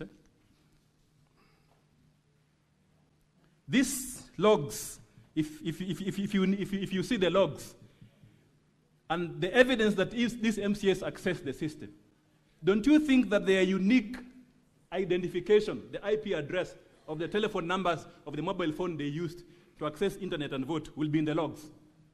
Not in the logs. Is it your testimony before this House that the IP address of these MCAs who accessed the system cannot be in the logs? It did not, yes, that is my... Yeah? Yes. It ought not to be in the logs, or it ought to be? Not to be in the logs. It ought not to be in the logs. But in the real, in the voting, they did. No, I'm just asking a simple question. Yes. If I have accessed this system and the system has generated a report, will this report show the IP address of the telephone numbers of the MCAs who voted? It shows under the detailed report. Or under the detailed report? Yes. So my question is, we are before the House of Senate. Where is this detailed report of the logs? It is in page 29. Page 29. Are these the logs that you are talking about? I'm talking about the IP No, the logs. The computer logs. logs. The logs don't have the computer logs are the ones you are looking at. Page 13. Confirm that the document which appears at page 13, 14, 15, and 16, you went to the system, extracted what you wanted us to see, and pasted them here. Is that correct? No, I extracted all the logs, audit logs. But where are the, I'm just asking a simple question. This person's attempted to log in. Where is the IP address for each person? Because as a person who has handled electoral dispute, I can quickly see from logs that a log ought to contain the IP address. In fact, the purpose of the IP address is for security of the system. So that as the user, you can be able to tell what happens, who is trying to get into my system. Then you can trace them and say, Mr. Peter Wanyama, this is the log that he's using, this is the IP address, and I will shut him down. Is that correct? It's correct. So your logs are cut and paste. There is information in the system which you don't have before the Senate. No. Thank you.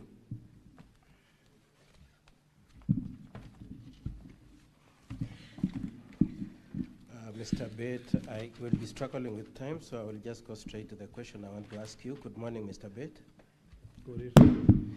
Now, paragraph 15 of your affidavit and your testimony this morning, you said only 48 people had access to the site, isn't it? Yes. And that is the 47 MCAs and the system administrator. And the system administrator. And you appreciate that our case is that 4 MCAs were voted for you. You appreciate that is our case, isn't it? You understand that our case... That they were voted for. Yes, you understand that, From my end, I know they voted. I understand. Your defense is that they voted. Yes. And you know we are saying they were voted for. Isn't it? You understand that? Yes. Now, if it were to be the case that indeed it is only you, other than the MCAs, that had access, the only other person who could have voted for them, if it were to be the case that they were voted for, is yourself, Mr. Bate, isn't it? No, I can't vote as an admin because it will show that it's the Why wouldn't you, Mr. Bate? Why wouldn't you? Because I was logged in as an admin to monitor the way they are. But you had all the protocols. You had the username. I had, yes. And you had the ID number, Yes. both the password and the username. Yes. And if you chose to, you could have voted, isn't it? Yes. Okay. Now, similarly, when my learned friend Mr. Kirui was demonstrating, he showed you that you can, when you log in into one of the sites, you can get the full list of the payroll numbers, isn't it? Not site, but in our database we have. Yes, you have. Yes. So if Mr. Ogony had access to that database, or if you, his friend, gave him the password and the username for Honorable Kibet, he could have voted for Honorable Kibet, isn't it? Once they have as a question of possibility, it is possible, isn't it? It's possible. Okay. Now, I would like to ask you, your volume 4A, you have given us items number 6, 7, and 8. 6, 7, 8, and 9. Are you there? Yeah. 6 is the biometric attendance register. Yes. 7 is system extract of system voting results. Yes. And 8 is extract of detailed votes cast. And 9 is screenshot images of indicator board display. Yes. You can see that? Yes. Could you confirm that, similar to what my colleague Thiongo asked you, you do not have a certificate under Section 106B of the Evidence Act confirming the authenticity of this extract? Could you just attend to my question? I have the certificate. It was on all these items 6 to 9? Certificate of electronic voting. I have confirmed from. Yes, could you tell us which page it is? Page 114. Page 114. Does it cover all the? Volume 2. That is volume 2, page 114. Of the County Assembly bundle, Honorable Senators. Okay, I'll come back to that question as my colleagues assist me on that, but I would like to move on to a different issue. Could you confirm the way you displayed to us when you're testifying that the votes started at 9? Your first display was at 1915. You displayed the screen yes. at 1915. Yes. Could you confirm that the first display displayed 6 votes? Yes, I do. Could you confirm that you have no display showing escalation of the votes from 1 to 6? The first entry is 6. No, the inside that one, because the display. I'm just asking you what you said. Yes. Could you confirm that we do not have any display showing graduation of the votes from 1 to 6? Yes, because. We don't? Yes. Okay. Now, Data Protection Act, are you familiar with Data Protection Act? You're dealing with data, you are an ICT expert, so you're yes. familiar with that Data Protection Act, isn't it? Yes. It is also a common ground now, we have agreed through the cross-examination of my colleague Wanyama, that this server, the domain is hosted in Germany, isn't it? Developed by a gentleman by the name Brian, yes. Isn't it? Yes. You also have not given us the protocols of your relationship with the host of that domain, have you? You have not. Now, do you have the permission of the Data Protection Director for the hosting of Kenyan's data in Germany? No, I don't. You don't. Now, when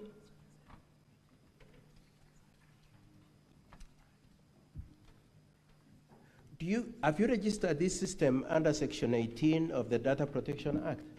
We relied on the standing order. Just answer my question. Have you registered it? No.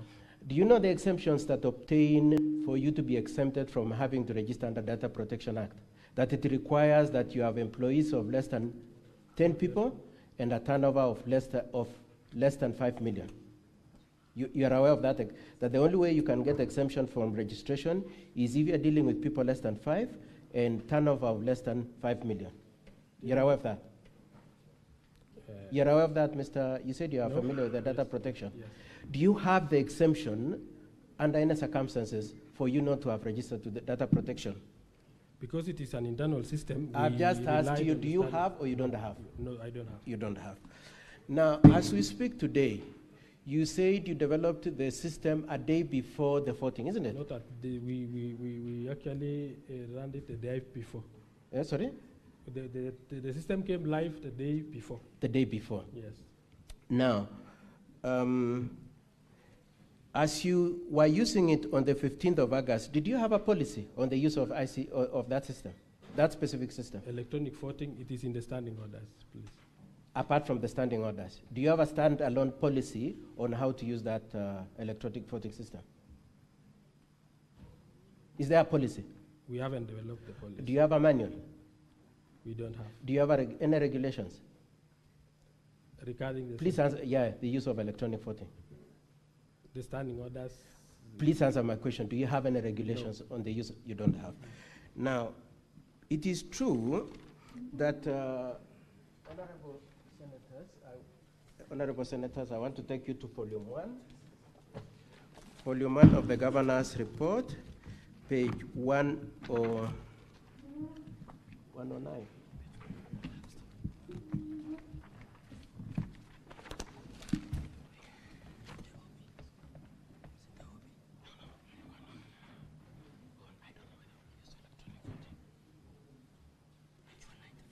Page 195. Could you confirm, you are very familiar with these standing orders from the way you are talking, yes, that I want you to go to the second last paragraph. Are you there? Yes. I want us to read the last sentence. The speaker said this, who knows even whether there is a system? I don't know. So as it were, in the morning of the voting, even the speaker did not know whether there is a voting system, isn't it? From his speech here. From his speech, yes. Yes, he didn't know. Even him, he didn't know. He didn't even know how the system will be logged into. He said, what has he said? He said he doesn't know whether there is a system, isn't it? Yes. So how come you're saying the MCAs were aware that they could they could vote electronically when the speaker himself doesn't know? Because of the standing order. Because of the standing orders. When it comes in, and the speaker doesn't know the standing orders. He knows.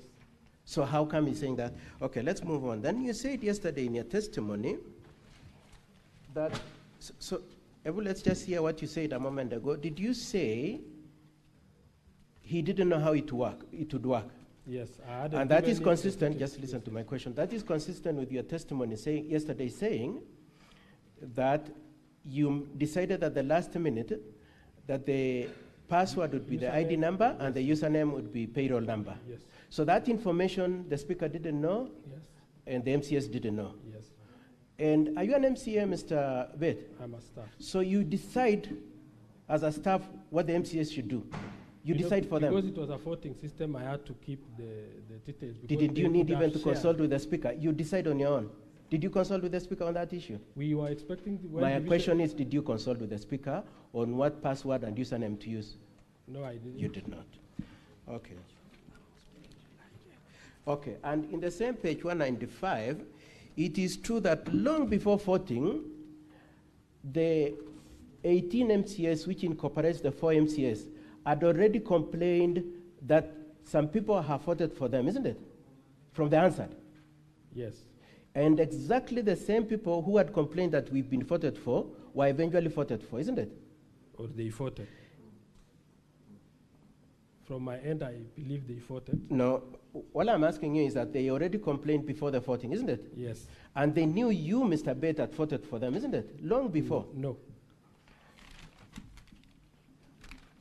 As I close my cross-examination because of time, could you confirm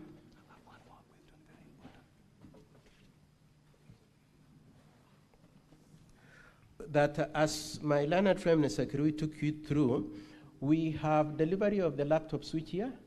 September 2024. September 2024, and there's a list of ID numbers, isn't it? And then we have, that ID number is used normally either when you're delivering things like laptop or paying the MCS, isn't it? We use the IPPD number mostly as their primary. So occasionally you used ID numbers for the laptops, isn't it? Yes. And other times they use payroll number, isn't it? Yes. Okay, and that information is accessible to members of the county assembly, isn't it? Not publicly. I'm not talking about only those who has the rights to the system. Yes, and it's not only you, isn't it? Even HR has they have details. Yes, and so even HR could afford it, isn't it, from this system of yours? Lastly, Mr. Mr. Bate. Korir. Yeah? I'm Korir. Korir? Yes. Oh, my apologies. I've kept on calling you Bate. Okay. I know we are smiling at each other, but the question I want to ask you is fairly nasty. The instructions I have is that you actually voted for the 4 MCS. I put it to you that you voted for the 4 MCS, Mr. No, I didn't. Is it true that you come from Mulot? No. You are not, nobody, so it's wrong for my client to refer to you as a Mulot boy? Yes, it is. That's wrong. Yes. That's not true. That's not true. And clearly you are very eloquent, but you manipulated the data. No, I didn't. I want to leave my questions there. My learned friend has just one question, and then we close. Yeah, Mr. Speaker, sir, just one question. 1 minute. You said, earlier on I asked you about call logs which ought to contain the IP address. Is that correct? Yes. And you said that these call logs are in the Senate. Is that correct? The IP address. The IP address. Yes. They're in the Senate. Is that correct? Yes. Now, are these the call log, the IP address in page 29, 30, and 31, and 32 of volume 4A? Yes. Mr. Speaker, sir, this is extremely important for us. These call logs, these IP addresses must be unique to each MCA. Is that correct? Because of the different gadgets they used. Is that correct?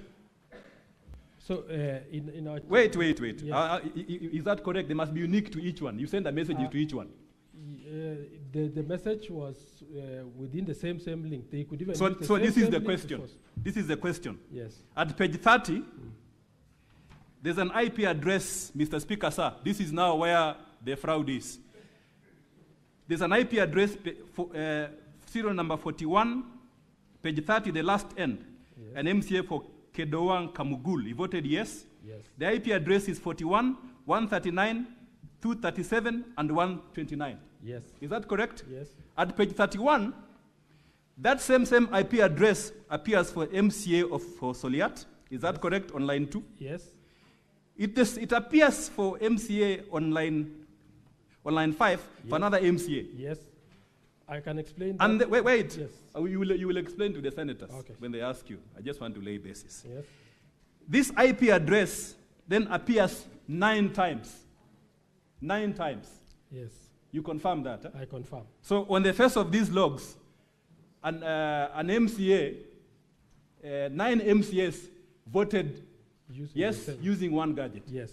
We had a laptop in the chambers. And there's and the evidence before court is that before the Senate is that only 3 MCAs was listed. Do you know that? The chambers, we have one router which has a static IP which we normally use for the live stream. So static IP doesn't change. The others have dynamic IPs. Now go to volume 2 as I finish up. Go to volume 2, page 88.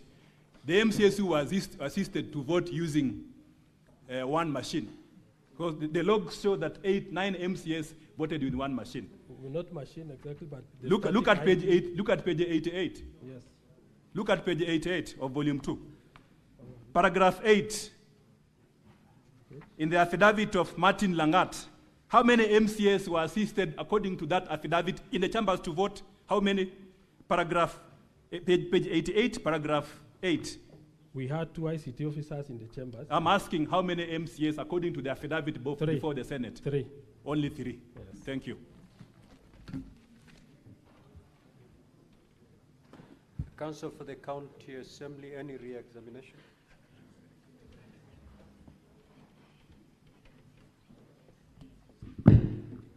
Thank you, Mr. Speaker, sir. I will do the re-exam for the witness.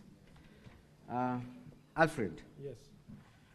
Other than speculation and blanket accusations, has the governor's team pointed you to any audit report that indicates that you indeed voted or conducted any illegal activities in the platform? No. So is that accusation backed by any evidence? Yes, because once I log in as an administrator, and I was not within these IP addresses within the assembly. The IP addresses for the assembly we will get to that point. Yes. Mine was just to confirm whether there is any evidence that has been tabled to show that No indeed evidence, no. there are activities from the administrator. Let me ask you a question as a layman. Is there a system on earth that does not have a system administrator? No. All systems Must have an administrator. Yes. And what are the specific roles of an administrator of any system?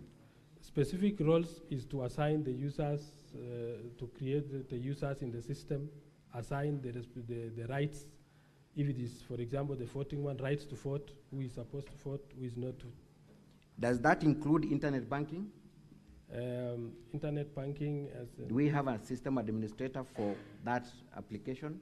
There's always someone at the end who is doing the administration work? Yes, even in the central bank, we have somebody we consult usually when you have problems. And isn't it true to state that the system admin has super rights in all the systems? Yes. So it is then not unusual for you to have super rights as an admin? Very true. That is indeed standard, correct? Yes.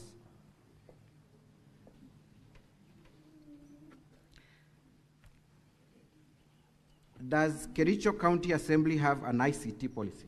Yes, we have. Has that policy been approved by the County Assembly Service Board? It was approved. Does that include procurement issues of the system? Yes, it includes. Did the development of this system comply with the ICT policy of Kericho County Assembly? Yes, it did. You confirm that you were not in chambers during the voting? Yes, I was not in the chambers. So if there was voting that took place in the chambers, it cannot be from you, if we're able to trail that voting came from the chambers? Yes. Kindly turn to page 32. And let us measure on the 4 MCAs whose votes are contested. Are we able to tell from the IP addresses where the specific voter was at the time the vote was cast? Yes, based on the routers which we have in the chambers, we can really identify. Kindly proceed and indicate specifically the 4 MCAs. Where were their votes cast from? What volume are we looking at? For the first one, it was cast for volume 4A, page 31. For Cheplanget, 4A of the County Assembly's documents? Yes. At page? Page 31. Page 31. Yes. Kindly take us to the first IP address. That is the one for was cast for one. Cheplanget 41, 13, 139, 237, 129, which is our static IP in the chambers. Give us the specific entry for the sake of the senators who are. Second last. The second last. So the second last entry, yes, is an IP address. A static IP address which is within our chambers. Within your chambers? Yes. So that vote then must have been cast from chambers. Is that correct? Yes. Were you in chambers to cast that vote? No, I was not. Let's go to and who cast that vote? Are you able to tell the specific member who cast that vote? Honorable Hilary Pasuben. Hilary is the one who cast that vote? Yes. From chambers? Yes. Let's go to the second MCA that purports they did not vote and that you're the one who voted. He used our page 32, the first MCA from Kapkatet. He used also a router in our chambers, that is 105. We are using the Safaricom fiber, and we have the routers in the chambers to assist members access, and especially when we are running live broadcast for the Facebook page and YouTube. That's why we have a static. The static is the one which doesn't change. So we are using that one to avoid disruptions when there is a live stream. Again, you confirm that that vote was cast from chambers? Yes. And you were not in chambers? Yes. That is page 32, first one. The first entry at page 32? Yes. Which member cast that vote? Amos Pereira. Amos Pereira. From chambers? Yes. Let's go to the third one. The third one is within the chambers, within the static IP. Which specific MCA? Martin Cheriot. Martin Cheriot. Yes. Second last. Second last. Page 32. The second last entry at page 32. Yes. Where was that vote cast from? From the chambers. From the chambers, which you are not in. Yes. The last one? The last one.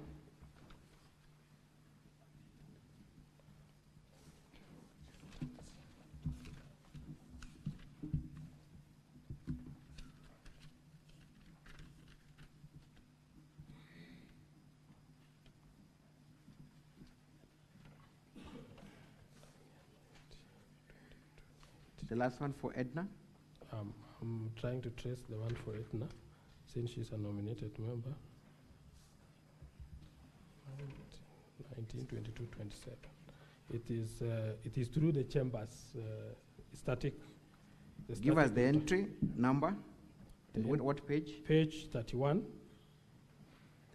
1, 2, 3, 4, 5, 6, 7,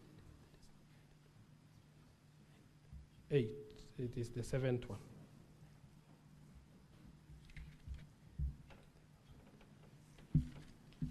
Etna. So it's Honorable Etna. What entry number? Entry number from the bottom is number 6 from the bottom. Number 6 from the bottom. Yes. And again, you confirm that that vote was cast from chambers? Yes, I do. Thank you. Now, was the electronic voting done through the website so as to be affected by where the website is hosted? No.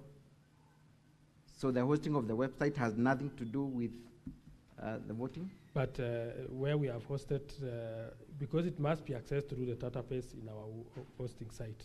But could where the website is hosted affect the voting system? It didn't. Has any material been produced by the team for the governor showing that there was compromise from the host of the website? No, not in my knowledge.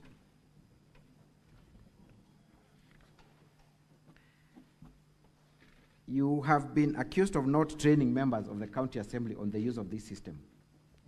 Kindly confirm the other functions that are available in this system other than the electronic voting. The others that are available are members using the interacting with the system during committee meetings within the assembly. How many times have members of the county assembly interacted with the system through meetings and multiple since 2022? Since 2022. Yes. Has any member of the county assembly ever complained that they were unable to use the system, even for the other functions? Yes, we have had some cases and we resolved the issues. Indeed, this is the very system that is used to pay members per diems, correct? Yes. And to generate vouchers, correct? Yes. The same members that are now complaining that they could not use the system, correct? Yes. Is there anything in law that prevents the county assembly from developing its own system internally? Standing orders is sufficient to allow us to do the systems for the operations within the assembly. Is the system you generated the only system that is being used within Kericho County government, including executive? No, we are using in the Kericho County Assembly. Are you aware if the county executive has their own internal yes, systems? Yes. Give an example of such an internally developed mechanism. They say they have revenue collection system. So the revenue system of Kericho is internally developed? They said so. Is there anything wrong then for you to develop your own system? Not at all. And maybe let me ask this question. In your own understanding as an IT expert, does the revenue system that has been internally developed by Kericho government have an administrator? Yes, it does. Does that administrator have the same user rights as you interact with your system? Yes, he must be having. And this involves the entire revenue of Kericho County that is collected? Yes.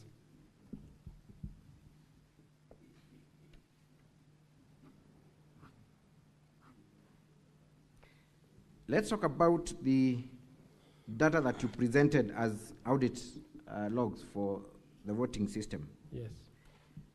Other than what you printed, is the raw data still available on the system Yes, that it is untampered with, that is uncopied? That it is. It is. Yes.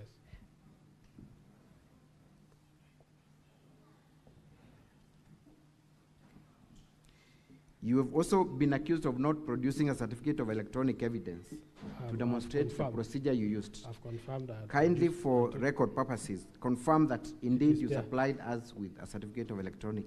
Yes. Where is that certificate contained? Volume 2, page 114. Thank you. What was the specific mode that you used to copy and print the logs? And how would you explain the fact that we had some logs that do not follow each other sequentially? Why would that be the case? The logs page was in 5 pages, so I had to copy the page by page. I copied page 1, paste in a notepad, and then copy the next page. So that is where duplication came in. I didn't counter check. But you confirm that the system has the logs intact, correct? Yes. Yes.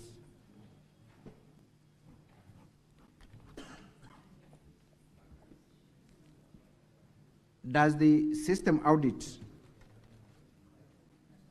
show that there were votes that were received from any other court apart from the county assembly's chambers? No.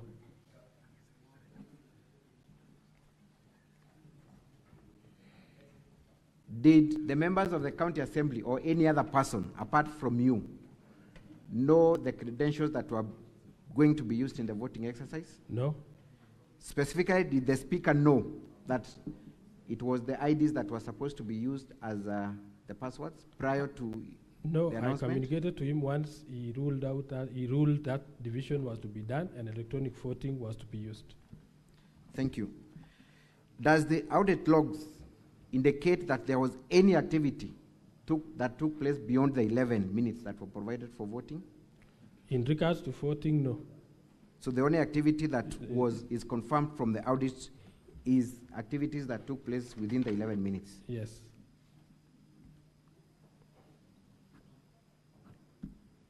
Who gave directions for extension of voting time from 5 minutes to 11?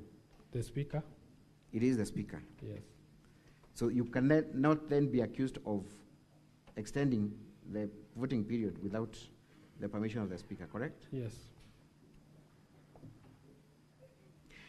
Could a voter log in at any other time other than the time the system was activated? Before or after voting? Anytime, before and after. Could anyone access they and could, vote? They could not vote, but they would log in and the message will be voting has ended. So if someone logged in right now, the message, they will not be able to vote, correct? Yes. And what if they attempted to access the system before it was activated? What would... There was no, before I created the motion, there was nothing in the page. There was nothing in the page? Yes.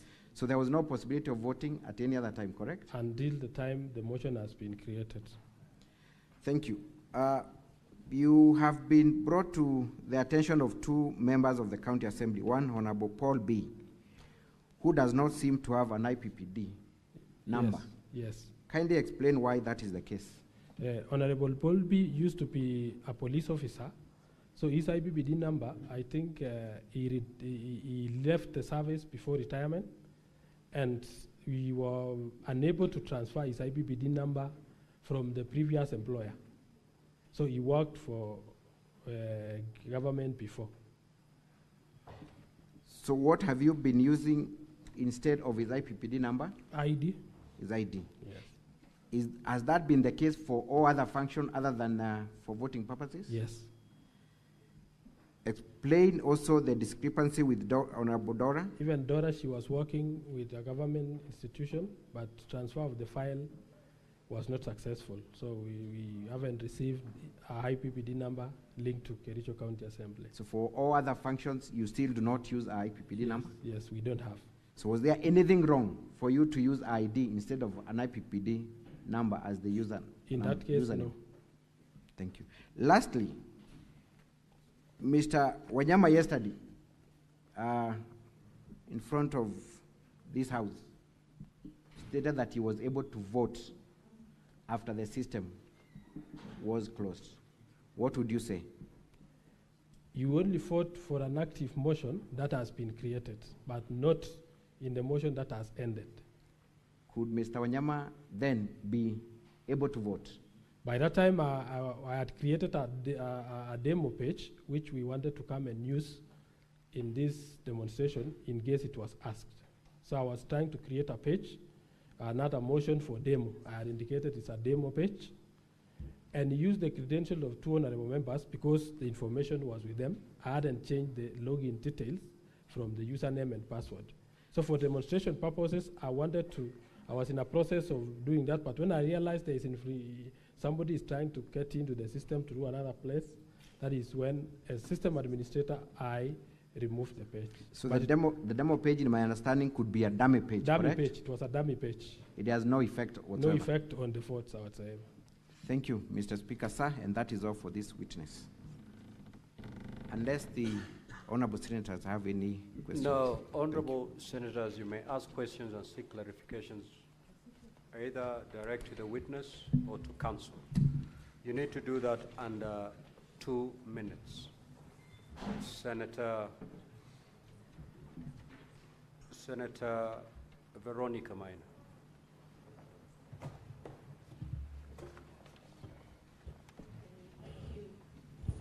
Thank you, Honorable Speaker. I will ask directly to the witness. I want you to go to page 17.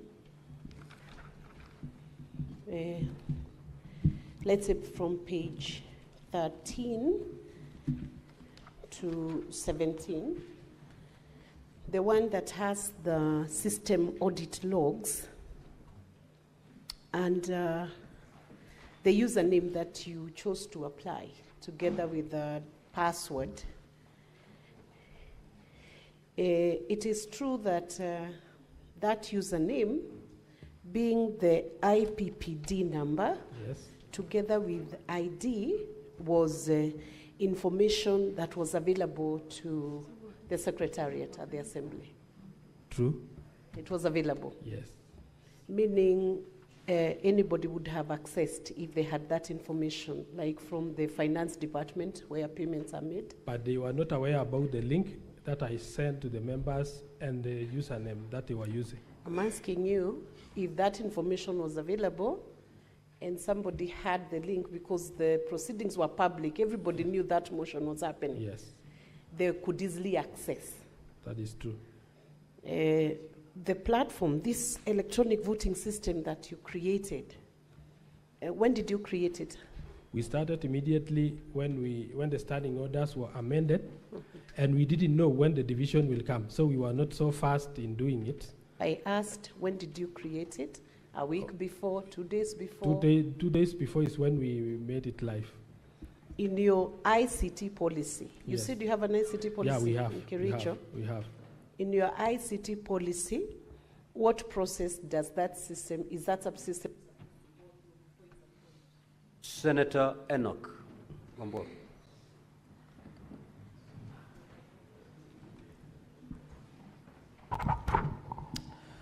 So thank you, Mr. Speaker. Mr. Speaker, I will ask my 2 or 3 questions to the IT experts. First, I want to know whether the IP address is assigned to a gadget or to an individual.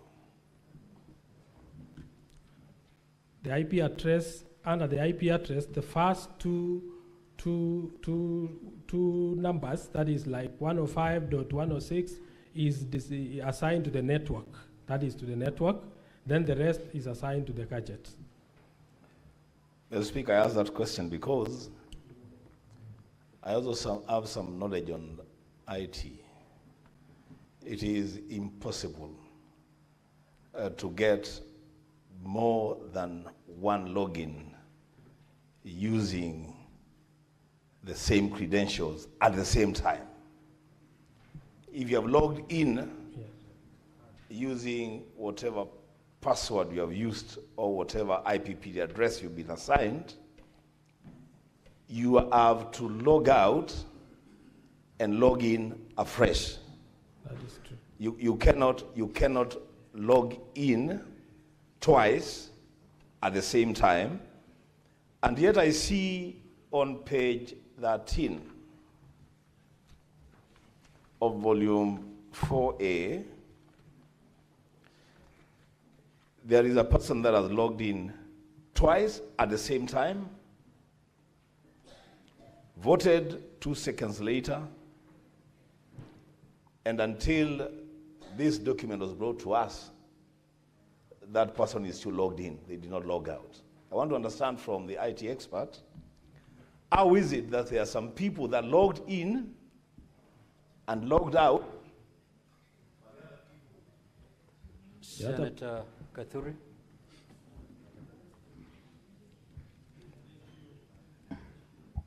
Thank you, Honorable Speaker. I have two issues, Mr. Speaker. One is maybe a comment on the application that was requested by the Governor's Council, whether she should release it now or later after we clear with the witness. If not, then I have a question for the witness.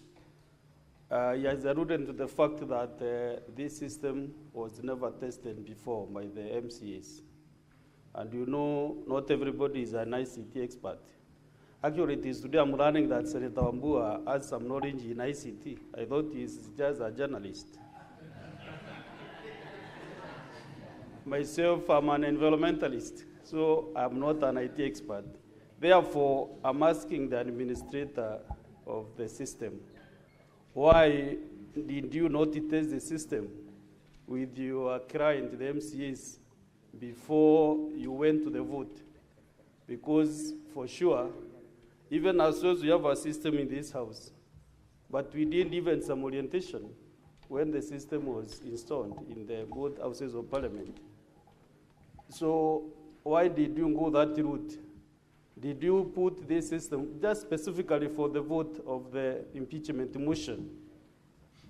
And if you are not accurate or you are not sure whether it will work, or members won't be able to use it, why couldn't you go the manual way? Because members were in the chamber and they could have voted in a very verifiable manner. Thank you, Speaker. Senator Onyonka. Senator Richard Onyonka. Thank you, Mr. Speaker. I wanted to go back to the clarification I wanted to seek. You made a presentation and I got halfway through and I felt I actually didn't get what I expected you to educate me on. How many people, according to you, voted? 33. 33 people? Yes. Okay. Senator Mungatana.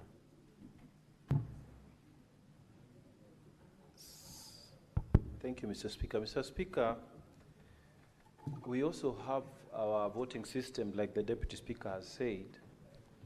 What is not clear to me is that how, and I want you to clarify to me, we are 47, like you are 47 in your place when we are doing some voting. And we take only like 2 minutes. When the system starts operating, it's like 2 minutes, 60 seconds. In fact, 60 seconds, everyone has voted. Now, you say it is 5 minutes for you. I'm wondering, okay, your standing orders allows for 5 minutes, but then you tell us you had 11 minutes, 44 seconds. What was happening in between here? Is this system really foolproof? And then you say you are camping in the system as the systems administrator. Is it really foolproof? I want you to clear to me and make me confident that there was nothing fishy going on between that period of time. I submit, Mr. Speaker. Senator Kajuang. Mr. Speaker, for the record, I'm an IT expert with verifiable credentials and background. Mr. Speaker, my friend in the profession, there are 4 MCAs who it is contested that whether they voted or not. 3 of them, Chepkirui Edna Tonui, Bosubet Kibet Hillary, and Martin Kiplangat, had the same IP on voting, 41, 139, 237, 129. Could you explain how that occurred? And if you are challenged to provide the MAC addresses of the devices that we're using, are you able to provide that to differentiate the votes of the three? And then finally, I listened in amazement as Counsel for County Assembly say that they copied and pasted logs. Mr. Speaker, in 2017, a similar matter came up before the Supreme Court. It was established that logs can only be verifiable if they're extracted in the presence of both parties. And so, Mr. Speaker, it's very difficult to admit logs that have been generated by one party, copied and pasted, and where counsel even admits that there are errors as far as they are concerned. Is the County Assembly willing to extract the logs in the presence of the governor and the presence of an independent witness provided by the Senate, as was established in 2017? Thank you. Senator Chiranke. Thank you, Mr. Speaker. I'm not an ICT expert, so I will ask basic questions. I'm a lawyer. Mr. Witness, and I request that you write down, does it mean, I have heard the assertion that there are some MCAs who have Mulika Mwizi phones. Does this SMS link are able to send to Mulika Mwizi phones, the one for voting? Number two, in Standing Order number 77 was adopted and passed by the House in October 2024. Does it mean that the County Assembly has an obligation to train the MCAs from Standing Order number 1, all the standing orders in the standing orders of Kericho County Assembly? And finally, I have seen, just clarity, does it mean the IPPD and ID numbers that belong to MCAs through the Speaker, does it mean that those numbers are available to the public? Public meaning people who work outside. For example, does the governor and the county government, county executive of Kericho are aware of the IPPD and ID numbers of the MCAs within the County Assembly? And finally, Speaker, on this issue of, you have seen on volume 1, page 6, that there are some MCAs who did not go with the phones into the chamber. After the adoption of Standing Order 77, were they aware that they were supposed to receive their links or SMS links in their phones? I yield, Mr. Speaker, sir. Senator Mogeni. Yes, sorry, I just want clarification, page 31. Did you say that the IP address that looks similar, these MCAs voted from the same gadget? We have the static IP within the chambers. Did they use the same gadget, the same laptop? These three who were assisted? With the static IP, it can allow multiple users to log in using that static. It doesn't. The same gadget? Maybe the person who was inside the chambers can confirm how they voted. Okay. If you were to assist one MCA, roughly how many minutes does it take? One who doesn't understand the system. Like a minute. A minute? Yes. Now, finally, there is one who was assisted at 1922.27 seconds, and the next one was assisted at 1922.33 seconds. Can you move from one MCA to another within 5 seconds?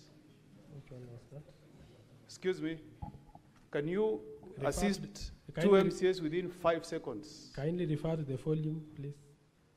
I said at page 31, yes. You assisted an MCA at 1922.27 seconds. Yes.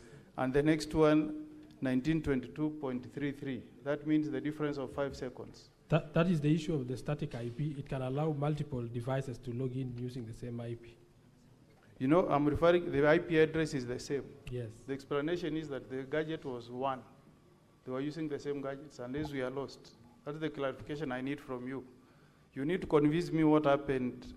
IP address is the same, and the time taken is 5 seconds. If you convince me, I'll be persuaded. I'm lost there. Do you get me? Yes, I do. Would you want to respond to it, or you respond later as you respond later. to that? Okay. That should be easy. The only clarification is that Senator, the use of witness, static. Yes. Witness, Yes, Honorable Speaker. Let me make it easier. The senator is referring to the assisted MCAs. If they're not assisted, then they can log in at the same time because they're not assisted. Yes. But these ones were being assisted. I So you assist one, Yes. you clear with one, then you go assist the other one.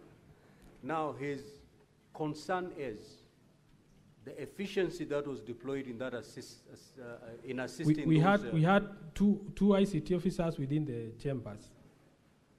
And we have the static IP. I think the issue came from the static IP that we are using in the chambers. Senator Boni. Thank you, Mr. Speaker. Mr. Alfred Korir, yes, you have truly impressed me with your honesty when you're responding to the question raised by the two young lawyers from the governor's side.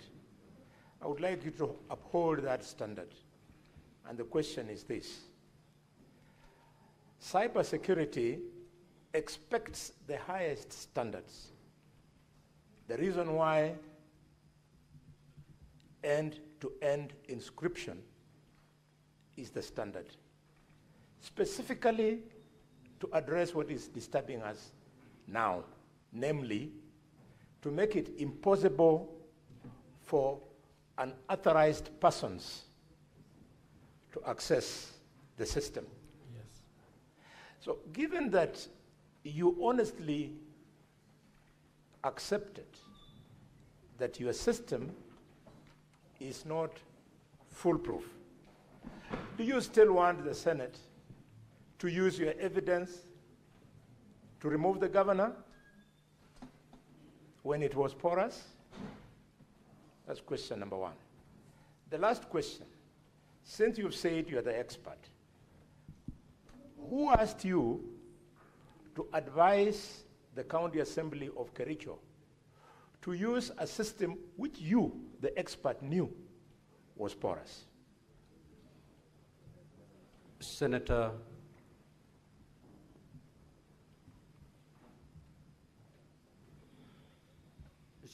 Beatrice Akinyi. Thank you, Your Excellency, the Speaker. Other than policies of the Kericho County, e-voting systems must comply with other national existing legal and regulatory frameworks. Is there any nationally that you think you may not have complied with?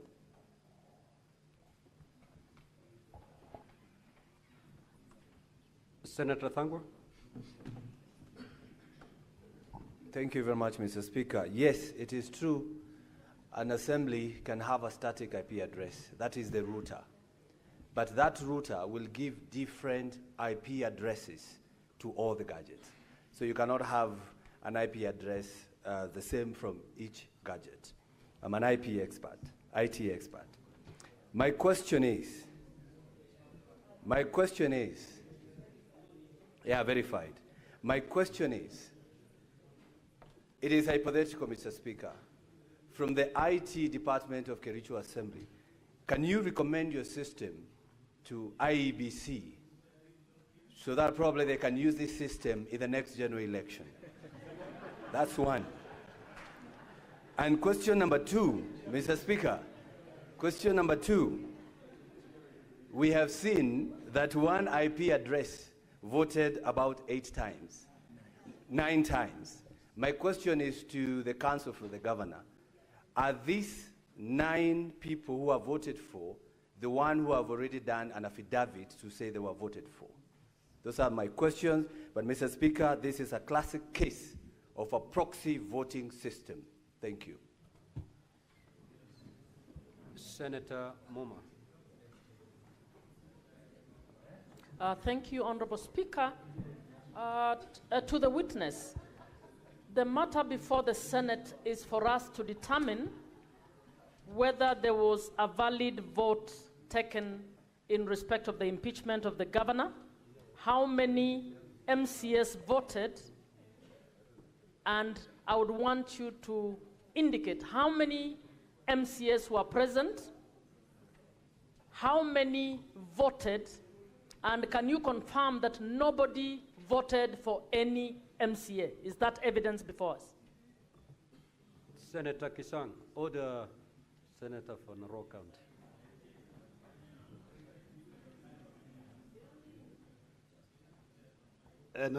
Thank you, Speaker. Speaker, mine are two questions. Question number one is, who made the decision to use a system that had not been used before on a critical matter like this?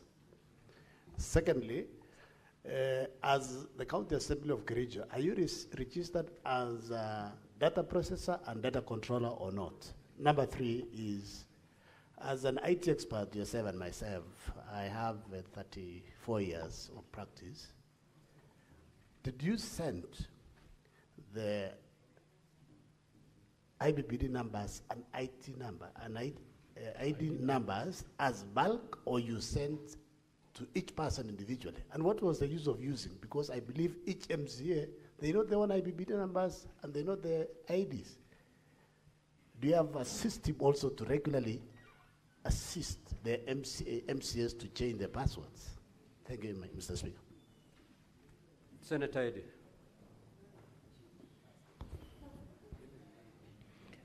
Thank you, Mr. Speaker. The expert in the House, yesterday when you argued on the principles and requirements of a secure e-system, you argued that ID was the best to use for password generation. Yet we know that any member of the public's ID numbers are everywhere in the county documents. So why was there no other, or do you have any other way that you could be able to have given password access? For instance, generation of OTPs, so that it is a second layer verification. Number two, this was the first time you are adjusting the existing system to a voting system. And therefore you say that you designed this system to meet that in the shortest time possible.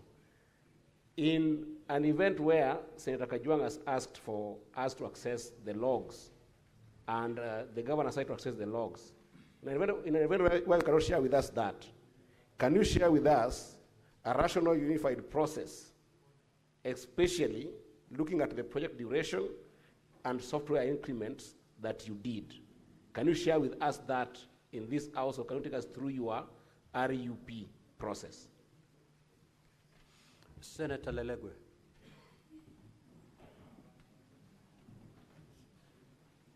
Thank you, Mr. Speaker. Alfred, I want to point you to page 12, where it's contained, where message confirmation report is contained on electronic voting link. In that page, I wanted you to confirm whether that link is manually or system generated.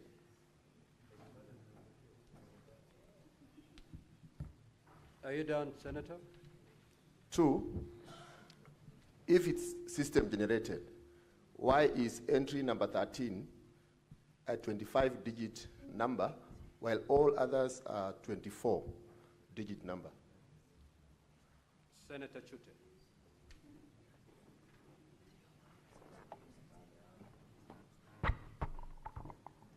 Thank you very much, Honorable Speaker. To the witness, it is your evidence that you've said each member takes a minute. And on page 29 to page 32, 9 persons voted on the same IP address. And it is your evidence also, said there are 2 devices in the premises. So the IP address is on a particular device. So my question is, unless you want us to remove the governor on a flimsy excuse, why should you use the same IP address?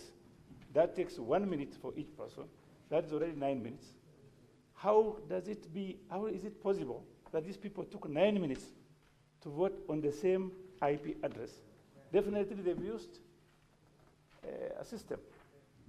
So tell this Honorable House, how did it happen that you used 9 minutes for 9 persons? Thank you very much, Honorable Speaker.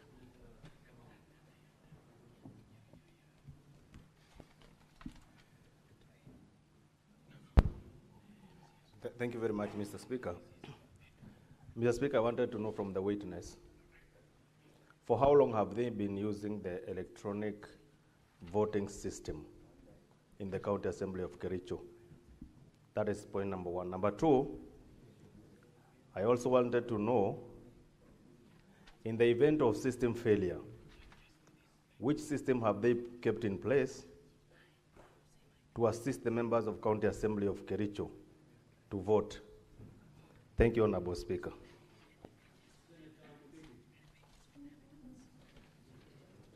Thank you, Bwana Speaker. Swali langu ni kwa mkurugenzi wa IT.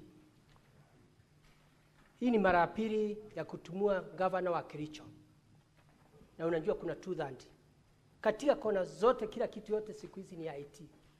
Kama ni kwa election, kama ni nini, siku hizi watu warudi kwa numbers. Na kama ulikuwa unataka kusaidia watu wa Kericho na Kenya mzima, kwa nini wakati kazi ilianza ya kufoti, wakati system ileta shida, kwa sababu macho yote ilikuwa kwa wewe hata kama uko ndani ya shamba, kwa nini au kusimamisha mara moja ndio uweze kusema system ni mbaya, ndio uweze kusema kuwaambia, kwa sababu wakati wa voting ndio uweze waende kusema kutafuta watu wawili wa kusema yes na no wasimamishwe pale, ndio waweze kupata two-third. Bwana Speaker, swali langu ni hilo.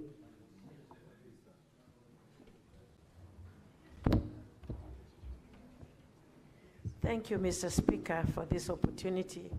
My question to the witness is, I want to know if this Peter on page 15 of volume 4A and 16 and 17 who tried to log in so many times and the login failed, if he was ever assisted to vote.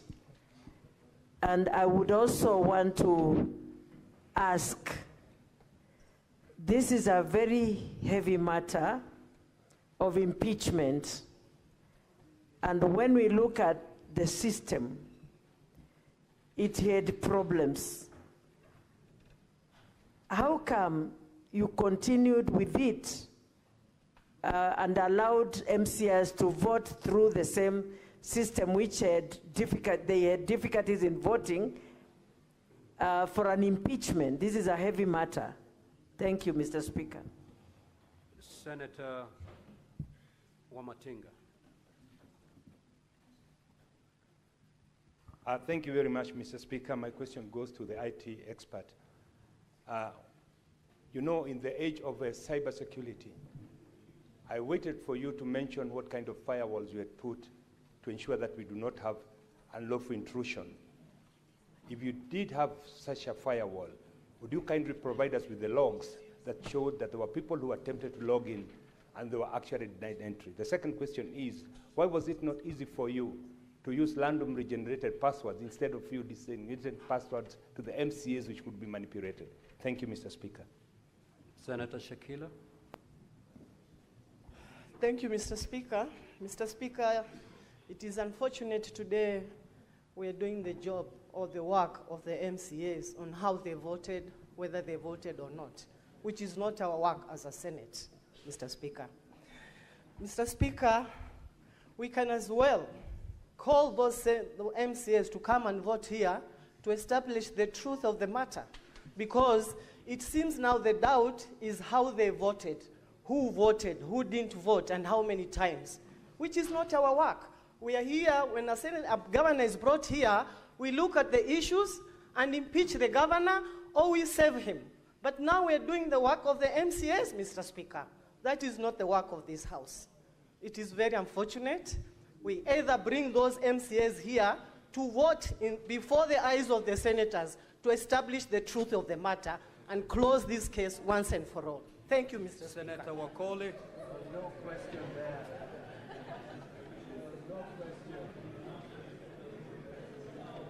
Asante.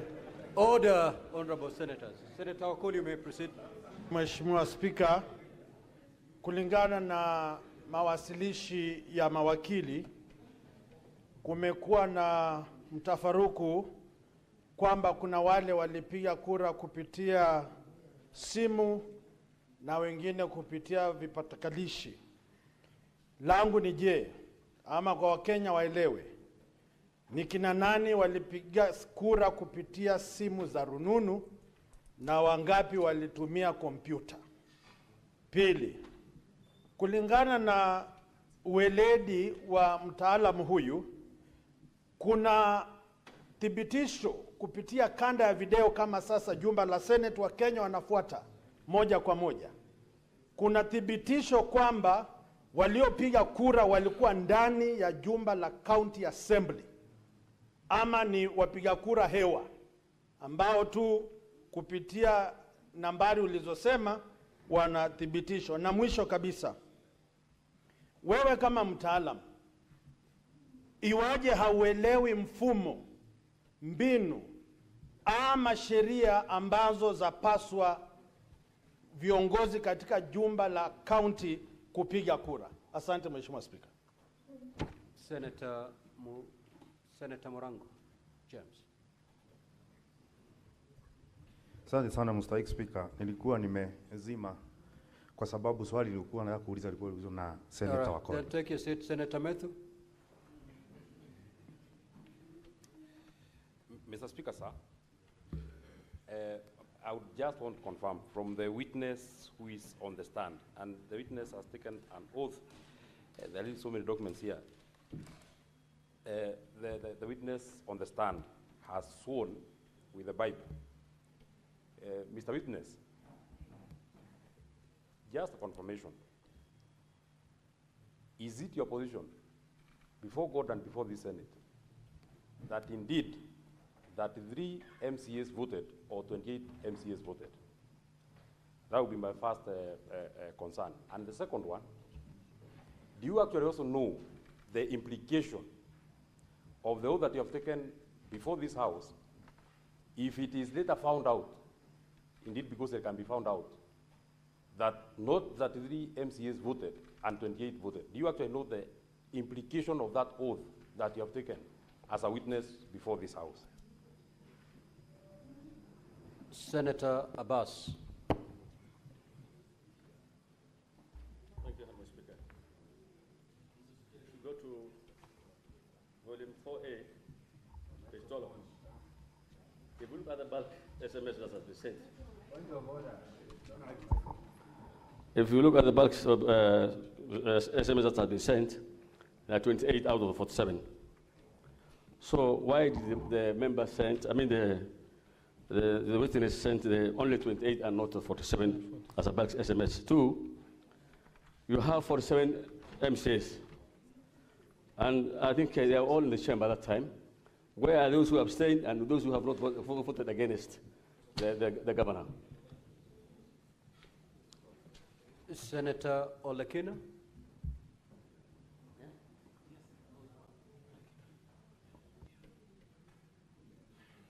Thank you, Mr. Speaker. Mr. Speaker, let me just get some clarification in terms of the IP addresses. I was listening to the counsel for the governor cross-examining the witness and referred to the issue of the IP address. And the first question which was asked, which is what I want clarity, is whether or not one device or 2 devices can use the same IP address. That is a question. Number 2, the question goes to the witness. I want to know whether at the Kericho County Assembly there is a Wi-Fi router, or all the MCAs vote using their unique phone numbers. Whether there is one Wi-Fi router that produces one static IP address, that is shared among several devices, or whether each of those members of the assembly are using their own phones to be able to vote. And finally, whether the device which was used based on the IP addresses listed on page 29, 30, and 31, the one that you allege were assisted voters, whether the laptop which was used to exercise this vote was sharing the same IP address or the same router or the same Wi-Fi, because I heard you saying that you get fiber from Safaricom. Thank you, Mr. Speaker. Witness, you may now respond to those queries. Thank you very much, Honorable Speaker and Honorable Senators. I'll start by the question about the Wi-Fi and the users within the Assembly. We have a Wi-Fi that is dedicated to the chambers, and I've said it has a static IP. That's why it's picking exact IP all along. But I'll make my assistant come and clarify very well whether the multiple devices that access. So the multiple access using the static IP, I believe the IP can be used by more than one device. So that's why it happened in several pages here. Number two, members use either laptops or their phones to vote, and we are allocated a laptop in the chambers for voting. On the implication of the oath, I understand, Honorable Senator Matthew, that I know the implications, and on the number of MCAs who voted from the system, I can say as an administrator there are 33 votes casted, and the authenticity of the votes, because there are 4 contesting the votes, is what as an expert at the back end, since I was not in the chambers, cannot confirm.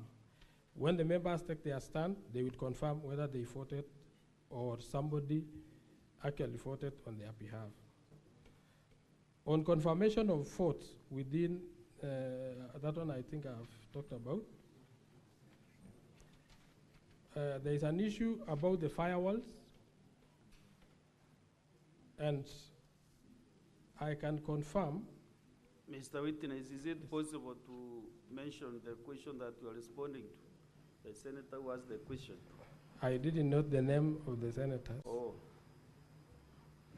So I'll just answer them. So on the password generation, where I used the IDs, that was the easiest method for my honorable members of Kericho County Assembly to remember immediately the ID because of the timelines of 5 minutes. I've realized the Senate has got a voting system that is taking a minute because there are these electronic voting machines. Should they have had the electronic voting machines, it could have been faster. So I was thinking of the best way, they can easily log in and cast their votes with the shortest time possible.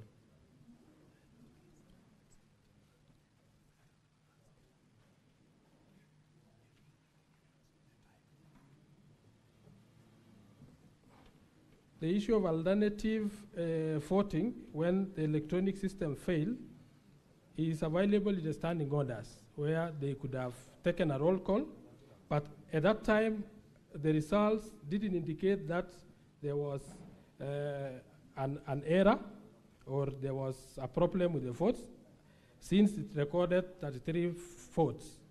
So the other members who didn't vote remain in pending. That shows they didn't trigger the voting pattern, and that is why under the display dashboard, we only have 0-0 because they didn't log in to either abstain in the system or vote no.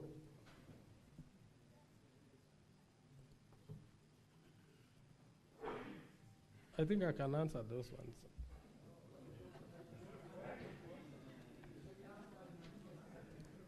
I'm not chosen to answer. I'm trying to. The decision to use data processor, the decision to use data processor or data experts. I think I didn't get that question correct. Honorable Senators, you know, if the questions have not been answered, it is you to make the decision at the end of the day in one or the other. So you cannot force him to give you answers that he doesn't have. So if you are done, then we can step you down and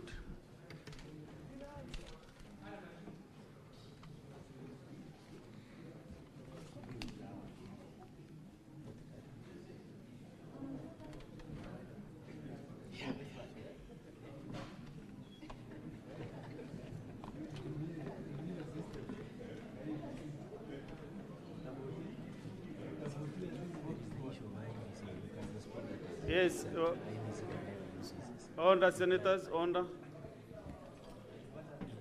Yes, counsel for the governor, what is it? Mr. Speaker, sir, there was Order, one question. members. There was one question directed at us by Honorable Karongo on whether the part of the MCAs we are contending did not vote are part of the 9 who were voted using the same IP address, and we want to confirm 3 of them are there. The first one is at page 31, MCA marked as 2022-029-61-110 nominated. That's Edna Chepkemoi. So we are looking at volume 2, page 31. I am looking at the column marked MCAs. Volume 4A, sorry, volume 4A. Or let me use the column of word, page 31, volume 4A. Let me use the column for word. So there is an MCA for Kipkelion, and then below the Kipkelion MCA is nominated. That is the one, the nominated one is Edna Chepkemoi, who was voted for, and the affidavit is at page 128 in volume 1 of the governor's bundle. Then the next MCA is in the column of words is Cheplanget, and that is Hilary Bosuben Kibet. And this affidavit is at page 121 of volume 1. The third one is at page 32 and is the MCA for Kukerwet, Martin Cheruyot Kiplangat, and this affidavit is at page 121 of volume 1. Thank you, Honorable Senators and Mr. Speaker, sir.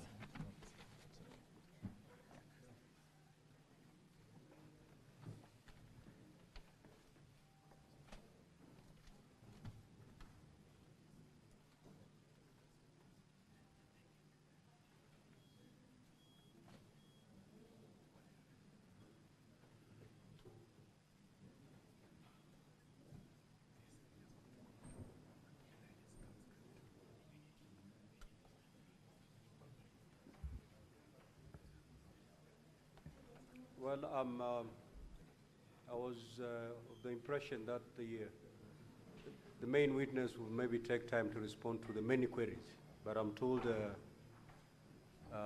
he opted to leave it at that.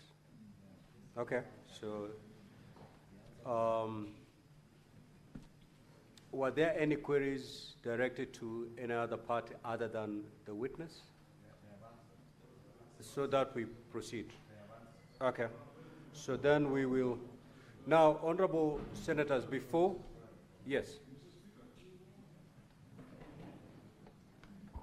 There was a query that I raised, but I thought both parties would respond to it on whether we should take the logs as they are, considering they were extracted by one party without the involvement of the other party. And I referred to the 2017 presidential election, where some precedent was established. So I don't know whether the Governor's Council is happy with that. My observation on that. Now, before we allow the team from the County Assembly call the next witness, there was a request that had been made by the Council for the Governor, and I want to proceed to make a ruling. Council, just take your seat, please. Okay. What is your point of order?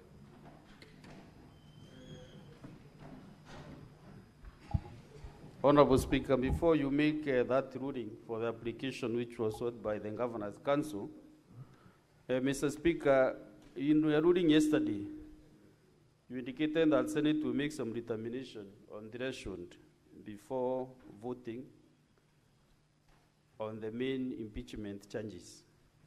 Mr. Speaker, listening to the witness, the examination in chief, the close examination, the examination, and also maybe point of clarification from the senators. Honorable Speaker, before we make this decision tomorrow, whether there was threshold in the county assembly, we didn't need an expert, Honorable Speaker, to assist us to verify the information that has been brought to this House, Mr. Speaker.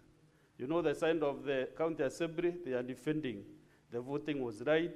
The other side, the governor's side, they are also defending their goal that the voting did not go anywhere. So, Mr. Speaker, because the Senate leaders should be assisted, I'm not doing this application to assist either sides, but for the benefit of the Senate of the Republic of Kenya, because tomorrow we'll be making a very, very critical decision whether to allow the impeachment process to proceed, to vote for the impeachment charges or not, Mr. Speaker.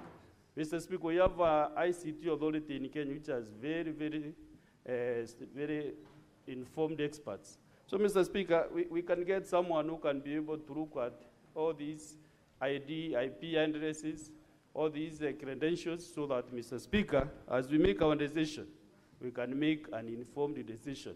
So if we get a neutral expert, then we can be better pleased, Honorable Speaker. Thank you. Now, Honorable Senators, this is my ruling on the request made by the Council for the Governor, and also to address the concerns raised by Senator Kajwang and also the Senator for Meru. Now, Honorable Senators, at the start of the proceedings this morning, Counsel for the Governor, Mrs. Katwa Kigen, and Peter Wanyama made an application to be allowed to call the expert evidence of one Mr. Job Okun Oguya, whom they claimed to be an information technology expert. Counsel sought to be allowed to rely on evidence on behalf of the Governor on the report prepared by the said Mr. Oguya on 25th of August 2025, and his affidavit sworn at Nairobi on the 27th of August 2025. Now, Counsel for the Governor asserted that they had served the Counsel for the County Assembly by email with a report and affidavit sought to be relied on, and that the hard copies were available for circulation to honorable senators. Counsel for the County Assembly opposed the application, arguing that this was an attempt by the governor's side to introduce new evidence at this late time during the impeachment trial, and that this would be prejudicial to the County Assembly's case. Honorable Senators, you will recall that I undertook to make a ruling on the application after having sight of the document sought to be relied on by the Governor. I have since had sight of the documents. They are contained in a bundle titled Volume 5, His Excellency Eric Kipkoech Mutai Defense Response, Affidavit of Okun Job Oguya. In the affidavit, Mr. Oguya deposed that he holds a Bachelor of Science, Computer Science degree from Kenyatta University, having graduated in the year 2014, and that he's currently the project consultant, Security and Networks at Cyber Hub Systems, with the mandate to provide high-level threat detection penetration testing for clients. He further deposed that he was requested to analyze the extracts of the system audit logs, which are contained in Volume 4A of the County Assembly documents, and was also given the affidavit of Mr. Alfred Kimtai Korir, contained in Volume 2 of the County Assembly documents, to make observations on the matter. Honorable Senators, Mr. Oguya deposed that he undertook a cybersecurity audit of Kericho County Assembly electronic voting system and made observations contained in a report, which report was also attached. Now, Honorable Senators recall that yesterday, in disallowing the preliminary objection raised by the Governor's side, contesting the voting system and the threshold of the vote at the Kericho County Assembly, I ruled, among other things, that no summary determination of this matter is possible without these witnesses taking the stand to give evidence and being subjected to cross-examination in the usual manner.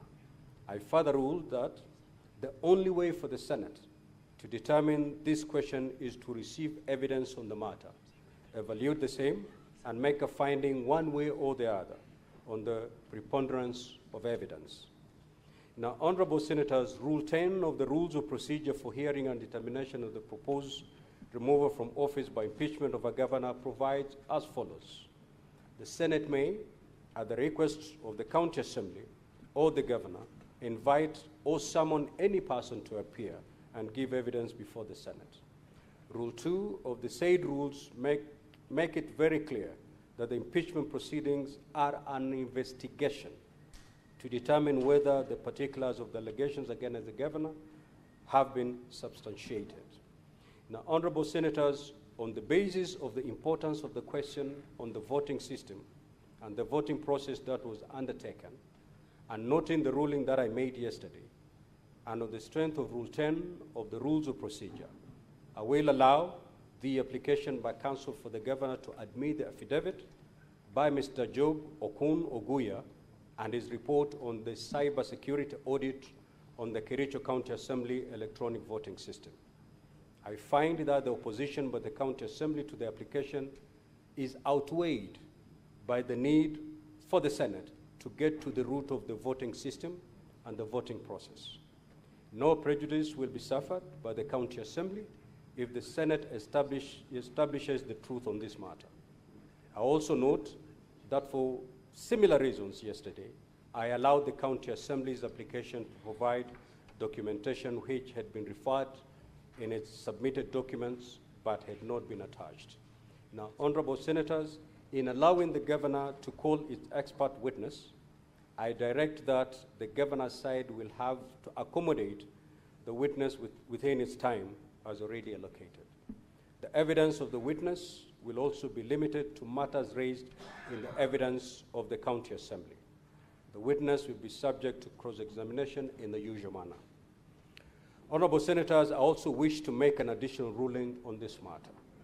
It has become apparent from hearing the evidence so far adduced in this case and the examination, cross-examination, and re-examination of Mr. Alfred Korir Mutai, Head of Information Communication and Technology, Kericho County Assembly, as well as the request by the governor's application to call the expert witness, that the Senate requires neutral, impartial, and dispassionate advice on the matter away from the witnesses of the parties.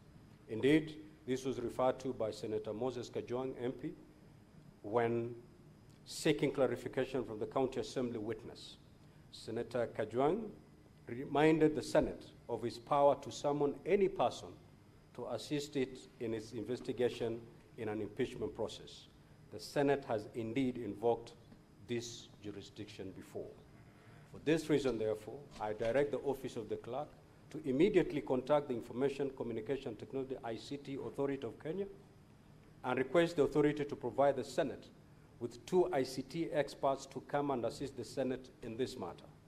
I direct that the Office of the Clerk provides facilities for the 2 experts from the ICT Authority to sit with the head of ICT of Kericho County Assembly and the ICT expert called by the governor, together with the representatives, whether council or otherwise, of the County Assembly and the governor, and for the experts from the ICT Authority to prepare a report for consumption of the Senate.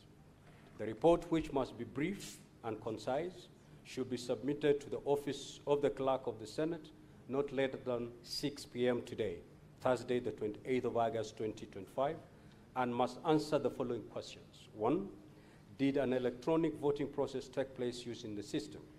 2, is the number of MCAs who voted on the impeachment of the governor verifiable?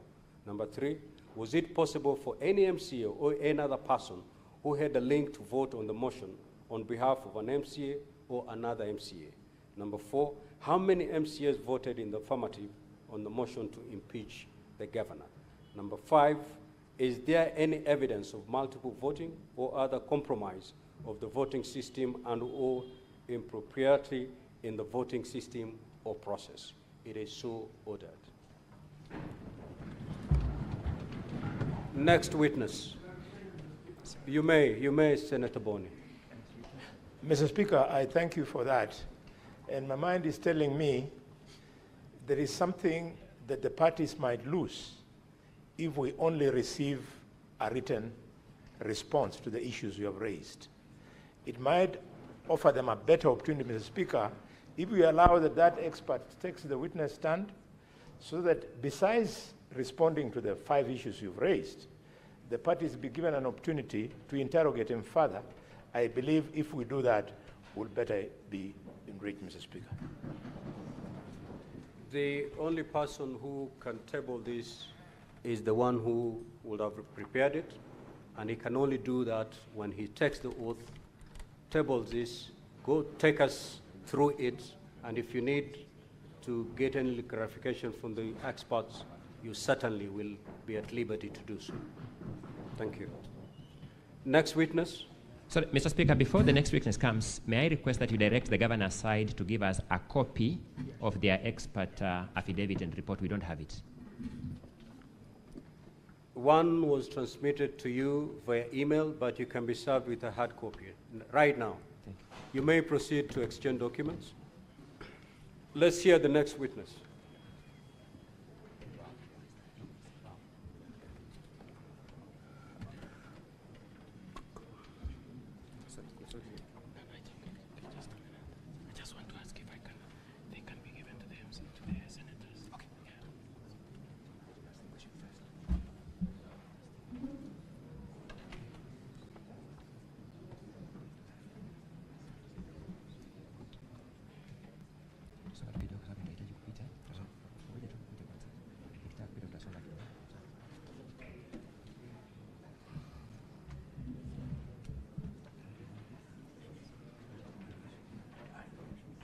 Yes, Counsel for Governor. Mr. Speaker, so I was requesting if the hard copies of the said report can be given out to the honorable senators. Absolutely. Thank you very much.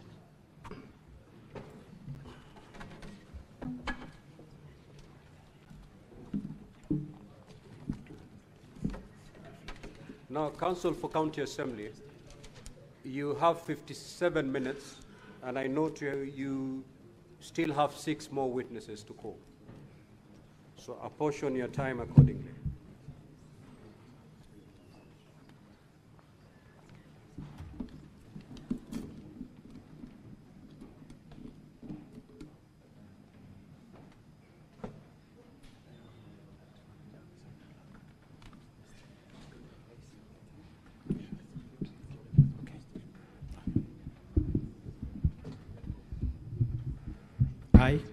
I, Kipko H. Albert, do solemnly swear that the evidence that I shall give before the Senate in respect of the matters before the Senate shall be the truth, the whole truth, and nothing but the truth.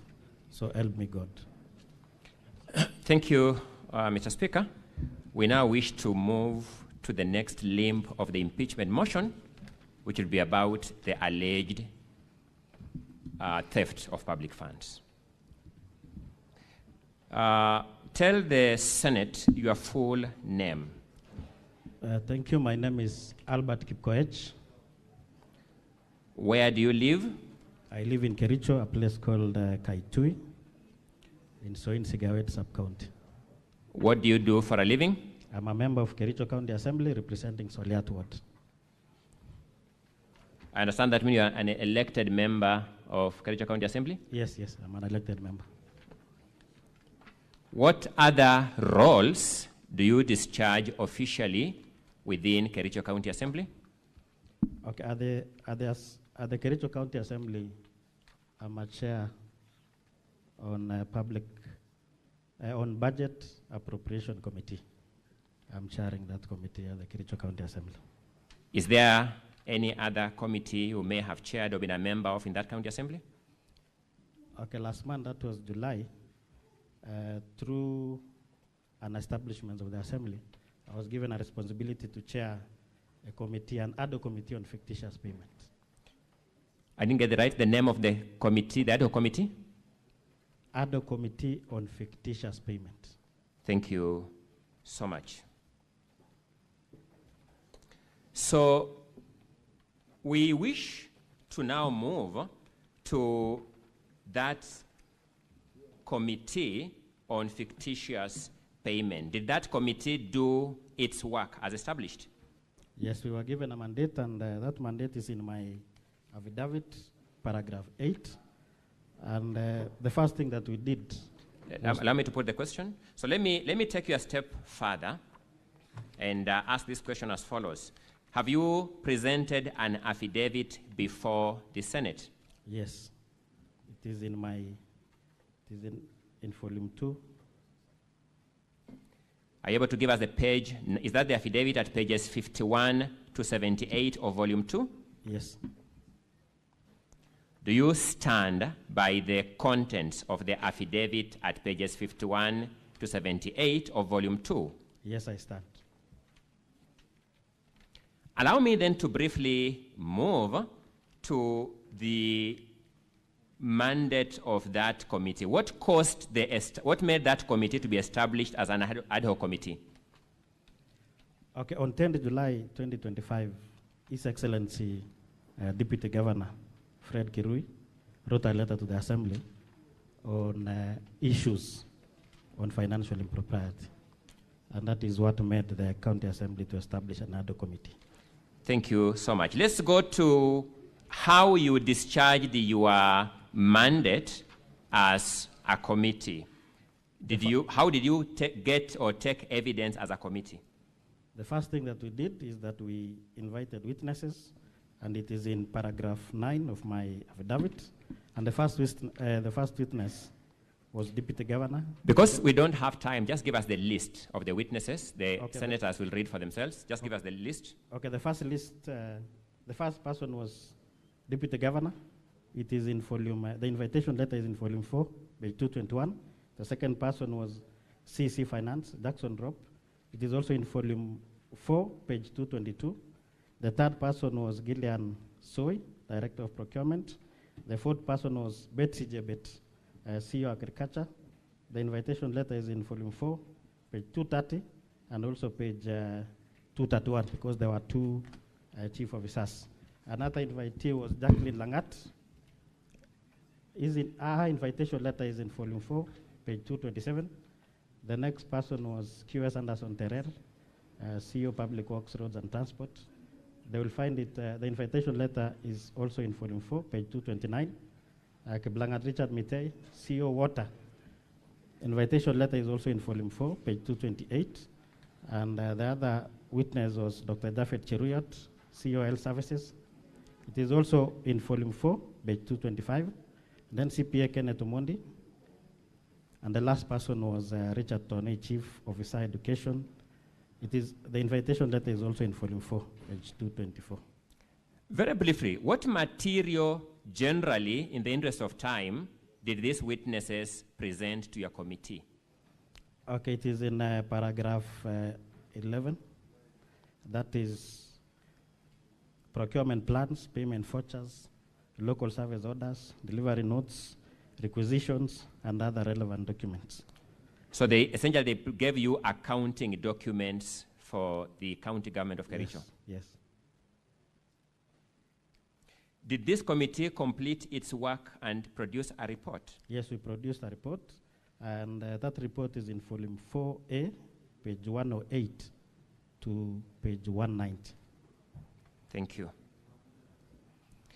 Generally, what departments in the county government of Kericho were of concern from the findings of that report?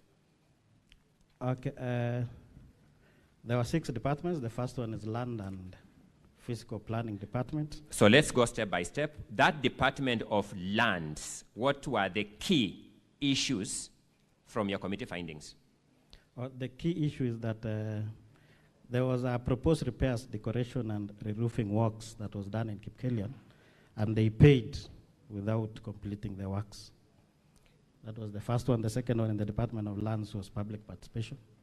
What was the issue about public participation? They also paid, and the works were not They did not do the works. Thank you. The second department? Roads. What were the key issues in the Department of Road generally? Double payments on detentions and also falsification of documents. The next department? Agriculture. What were the key issues in agriculture? Splitting of contracts. Maybe you may explain what do you mean by splitting of contracts? Well, it is expected that works of more than 5 million should be subjected to opening tendering. Unfortunately, what the department did was to make sure that they procure works of less than 3 million so that it fits requests for quotations. The next department? The next department is water. What were the key issues in water? They overprocured. Money that was budgeted there was only 1 million, but they procured works of more than 3 million. They procured goods and services beyond the budget, the budget? Yes, yes. The next department? The next department is health. What was the issue in health? The issue in health is that they paid equipment that was not supplied to hospitals. What was the next issue, or the next department? The next department is the Department of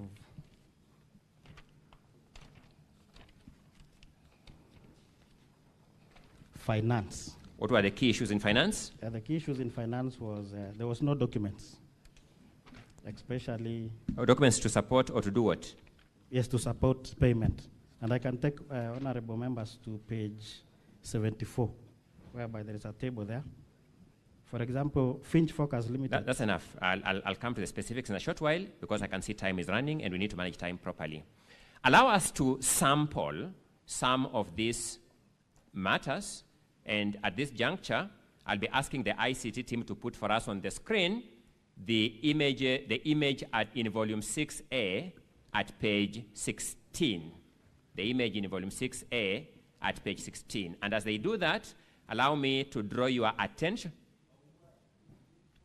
Volume 6A of the County Assembly's documents, a thin volume, very thin, at page 16. As the ICT team is putting up, Mr. Speaker, you may direct them so that we see it up. I'll be going to the next question that we save on time.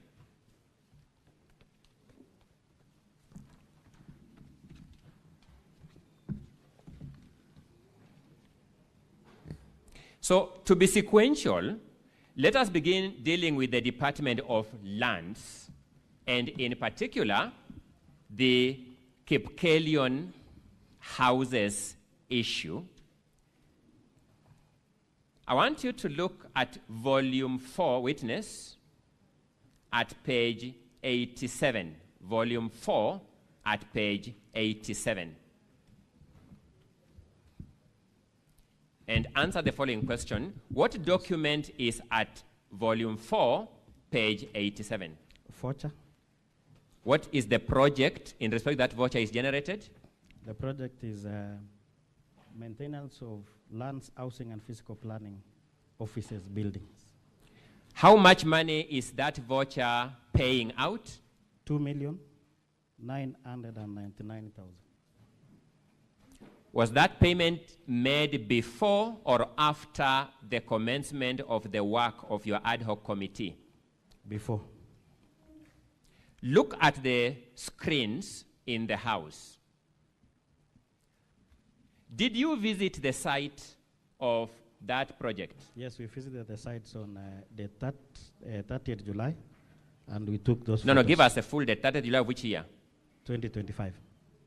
Is that image a correct representation of the houses you saw in Kericho on 30th July, 2025? Yes. Please wait for me to finish, then you answer for the Hansard. Is that image the correct representation of the house you found on 30th July 2025? Yes, it is the correct. We took those photos as a committee. Let us now go to page 129 of volume 4. What document do you see at that page? A contract. Oh, a BQ, sorry. BQ. Just repeat, what document do you see at page 129 of volume 4? Yeah, bill of quantities The bills of quantities in respect of which project? I propose repairs and redecorations to council houses, the 15 in number. And it was signed by county quantity surveyor on Thank the you. 5th September 2024. Is the house we are seeing on that screen, the ICT may have to leave the screen on, I don't know why it's going into sleeping mode. Thank you. Is the house we are seeing on that screen the subject matter of that bill of quantities? Yes, yes. Let's just pick one item because time is running, the roofing element in the BQ. What does the BQ prescribe as to be done on the roofing?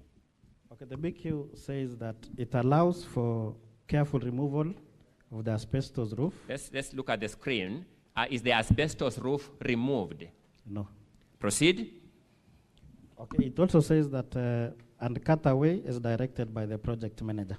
Is that element of the BQ undertaken from what you can see on the screen? No. Next. Allow for replacement of defective timber work for roofing, for example, rafters and purlins. Was that done? No. Next. Supply and fix pre-painted resin coat 115 profile sheet gauge. Those are resin coat iron sheets. Yes, yes. Is that work undertaken? No. Anything else?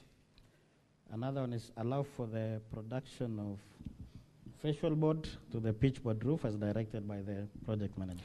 I'll stop there because time is running. What is the payment status in respect of this project? It was paid. How much money was paid? 2,999,000. Let us look at the same volume 4 at page 128. What is there is interim payment certificate. Who prepared that interim payment certificate? County quantity surveyor. When is it dated?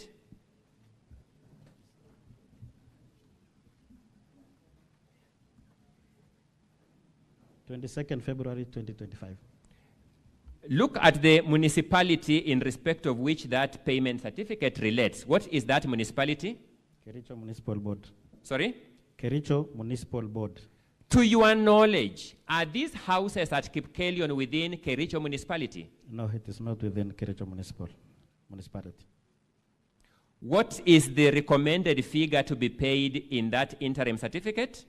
2,699,100 shillings. You may just look back at the voucher that we looked at earlier at page 87. How much money is being paid according to that voucher? 2,999,000. Let us pick some other element because this is the sample we are going to do for the Department of Lands and look at volume 4, page 92. What document do you see there? An LSO. When is that LSO generated on the face of it? 20th February 2025. Let's now look at page 93 of the same volume 4. What document do you see there? Invoice. When is that invoice issued? 6th February 2025. Between the payment invoice and the LSO, which one is issued first, according to those documents? An LSO is issued first before billing. Billing is invoicing. That's the practice. Yes. But those documents, which one was issued earlier? Invoice. The invoice was issued before? Before LSO. What do you make of that aspect of your evidence? Of course, this one is, they were forging documents so that they will be able to pay. Falsification of documents. Allow me to then move to the second element from the Department of Lands in the interest of housing, that is the Chelimo settlement scheme. As I begin putting these questions, I would ask the ICT to put on the board the document, the image at volume 6A, page 11. The photo at volume 6A, page 11.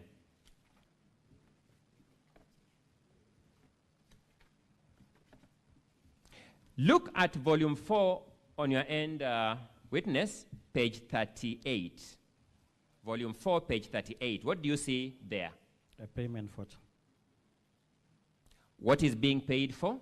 Provisions of catering services. Provision of? Catering services.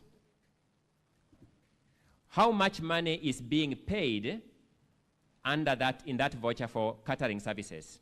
2,985,000. Repeat? 2,985,000. 2,985,000 for catering services. Yes. Look at volume 4B. Volume 4B. At page 445.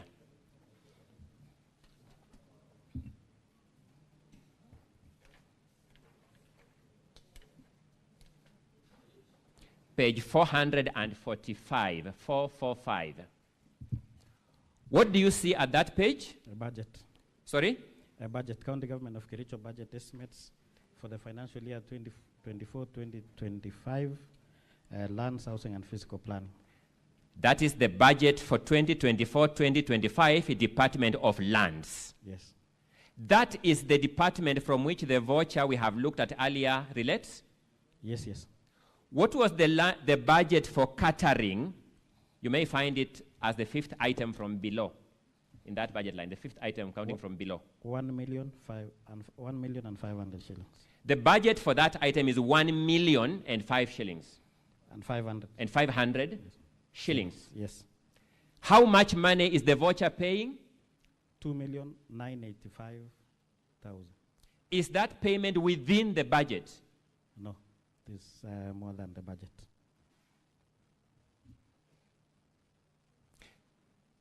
Let's look at volume 4, the first volume that you are looking at page 41. What document do you see there? Invoice. To what transaction or event does that invoice relate? To Chelimo. The same transaction we are looking at in this line of questions? Yes, with a figure of 2,985,000. That's the invoice? Yes. Let's look at page 40. Before you go there, witness, my apologies for that. When is that invoice dated? 10th December 2024. 10th December 2024. Now go to page 40. An LSO. Sorry, what document do you see there? An LSO. A local supply order. Yes. This is the, in accounting terms, the document giving the contract. Yes. When is it dated? It was generated on 20th February 2025. Sorry, let's go step by step. When is it generated? 20th February 2025. Before or after the invoice is issued? After the invoice. The invoice comes first, then the contractual document, the LSO, follows. Is that what you are observing from these documents from Kericho County? Yes, that is I just confirmed that's what you are narrating. So it's generated on 20th February. When is it printed? 25th February. You're looking at the far right-hand corner. Yes. 25th February 2025. When is it signed by hand? 21st February 2025. It is signed by hand in advance of printing. On the face of it? From the document, yes, it was signed before printing. In this transaction, between billing the county and contracting, the county contracting, which one came first for those documents? Billing came first. The county was billed first, then it contracted later. Yes. What do these documents tell you as the chair of that committee? Okay, our observation is that they were trying to do forgery because, as you can see, they were in a hurry to make sure that they have prepared documents for payment. We had, I had requested for volume 6A, page 11 to be on the screen. If you can just be returned kindly, I'll run through them very fast in the interest of time. Let's run to now page 13. We're just observing as we go. Sorry? Yes. What are we seeing in that image? Members of the public. Members of the public. Yes. Look at the invoice at page 41. Is there an element of tents being invoiced in that invoice? Yes, it is there. Hire of 100-seater tents. How many? 5. 5 100-seater tents. Yes. Is there an element of a red carpet being billed for? Yes, one red carpet, hire, 10 meters square. Is there an element of dressed chairs being billed for? Yes, 30 of them. Are you seeing any of those elements in the images I've so far shown the senators? No, it is not there. Let's move to the next image, page 14. Are you able to see something in the background there? Are you able to observe a motor vehicle in that image, perchance? Yes, a motor vehicle. What is it probox, carrying? 2 speakers. 2 speakers. According to the invoice at page 41, how much is being billed for the public address system? 375,000. 375,000 shillings. Yes, yes. How many days did this activity take? 1 day. Sorry? 1 day. This was a one-day event. Yes. Date 6th December 2024. Let's then look at the same volume 4, page 77.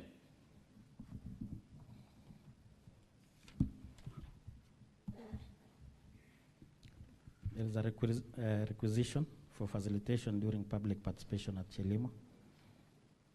Internal memo. This is the requisition. How much money is being requisitioned, that requisition? 2,987,500 shillings. This is the same public participation for Chilimo that we are looking at in these photos and invoices. Yes, yes. For how many days was the requisition made? 5 days. There's a requisition for 5 days for an activity that took how many days? 1 day.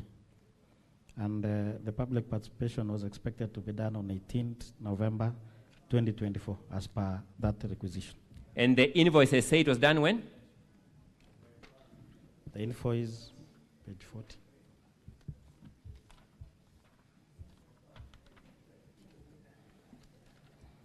It was only one for 1 day.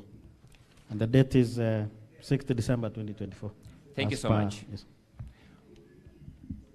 Allow me, in the interest of time, to sample the Department of Roads. And for starters, I would want you to look at volume 4B.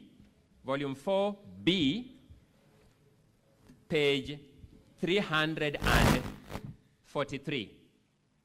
Volume 4B, page 343.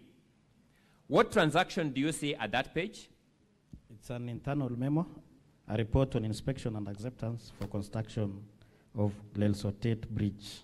It's an internal memo by the inspection and acceptance committee. Yes. What is the importance of that document in procurement and government financial terms? It will enable the department to prepare a certificate. A certificate. Yes, payment certificate. When is that memo dated? 27th September 2024. Read that date. That date is crucial. 27th September 2024. To whom is it addressed? Mrs. Lea Chirchir, CEO, Public Works, Roads and Transport. Is Mrs. Lea Chirchir, or was Mrs. Lea Chirchir CEO of that department at that time in history? No. Do you know Lea Chirchir? Yes, I know her. When did she stop serving as CEO of that department? 2022. 2022, following the election? Yes. Look at page 348 of volume 4B. What document is there? Internal memo, also for the appointment to inspection and acceptance committee. from... Who signs? Who has signed? Under whose name is that memo signed? Mrs. Lea Chirchir. When is that memo dated? 20th September 2024. 20th September 2024, this department is generating memos in the name of Lea Chirchir. Is she the CEO in that department? As we speak, she is not the CEO. At that time, was she the CEO? At that time, that date? 20th September 2024. Yeah. No, she was not the CEO. Was she working in Kericho County government generally, to your knowledge?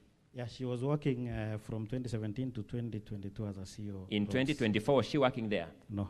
She had left the whole Kericho government structure? Yes. There's a different... What do you make of those observations? Of course, this one's a falsification of documents. They are trying to do a lot of false issues for the purpose of payment. Looking at the time, we will now summarize for the senators where your observations are found for the rest of the transactions in your documents.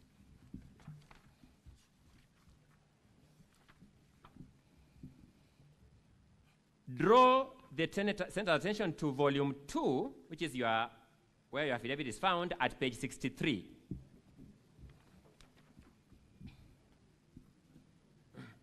Then turn over leaf to page 64 and tell them what that table represents. Okay, Honorable Speaker and Honorable Senators, I prepared this table to show the double payments. The double payments for? For Roads Department. Sorry? For Roads Department. For what aspect of the Roads Department, the whole department? Mostly maintenance of roads and also bridges. Bridges? Yes, box culverts. I want you to look at the second last column.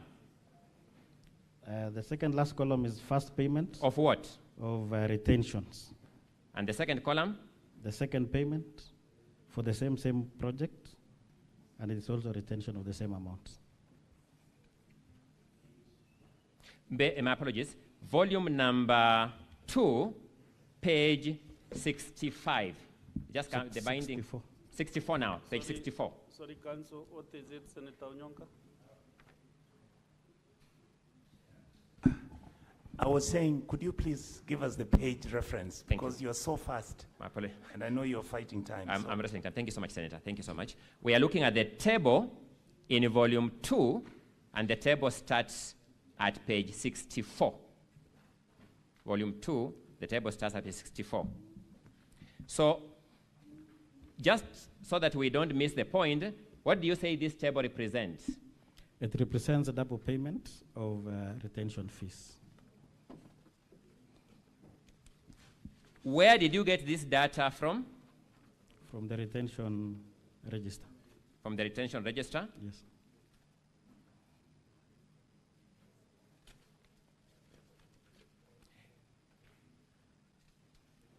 Look at volume 4D.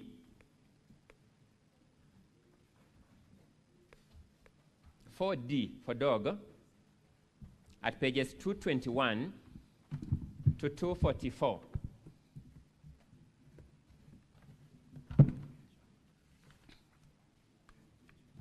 What document is that? RTGS that shows payments. This is the RTGS register that shows various transfers of money from the county government of Kericho. Yes. You're saying this summary can be found from those RTGS transactions? Exactly. Thank you. In the interest of time, explain to the senator what table that is found at page 68 represents. Volume 2, my apologies for that. Volume 2, page 68. Okay, at page 68, these are the companies that was fully paid, and later on, they were also paid retentions. Just in a half a minute, tell us what you mean by fully paid, then finally paid retentions. When they were paying for these contracts, they paid without retaining the retention money. So the original payment is without retention? Yes. Then subsequently also see retentions being paid? Yes. Then, very fast, let's move to the table at page 74 of volume 2.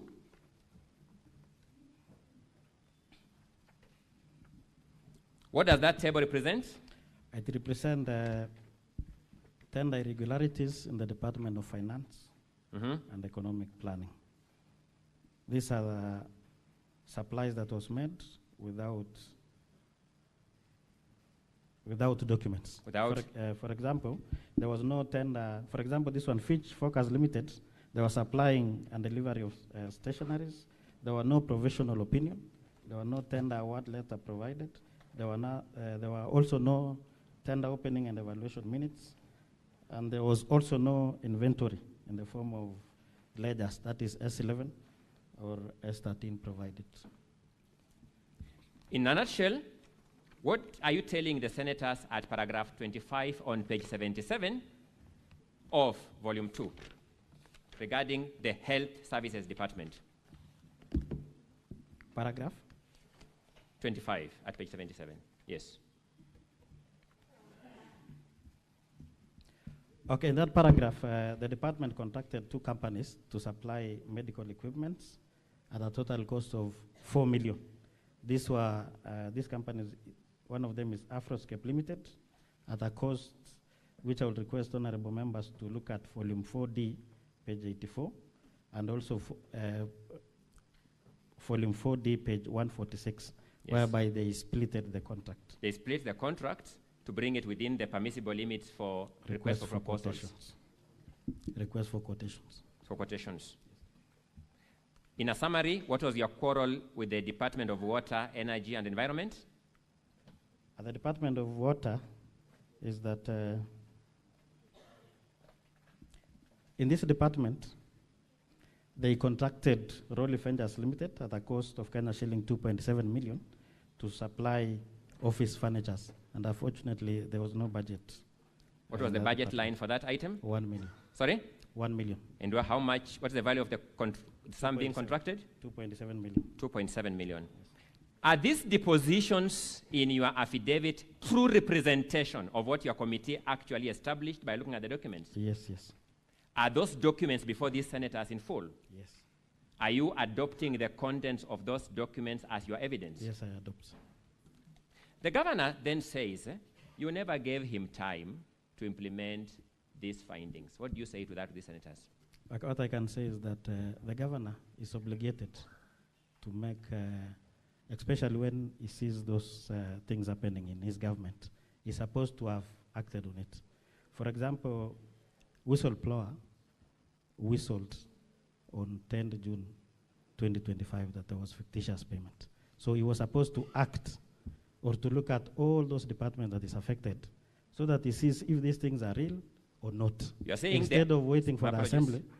You're saying the alarm bell was by the whistleblower way back in June? In July. In July? 10th, yes. The governor took no action? Yes. As we stand before this Senate, do you know of any action the governor has taken to this in respect of these transactions? So far, no. He has taken none. Mr. Speaker, in the interest of time, I can see my time is far much spent. We have another witness. I will rest these witnesses' testimony at that. Thank you. That's okay. Sergeant Tatams, save some minutes, bring the next witness.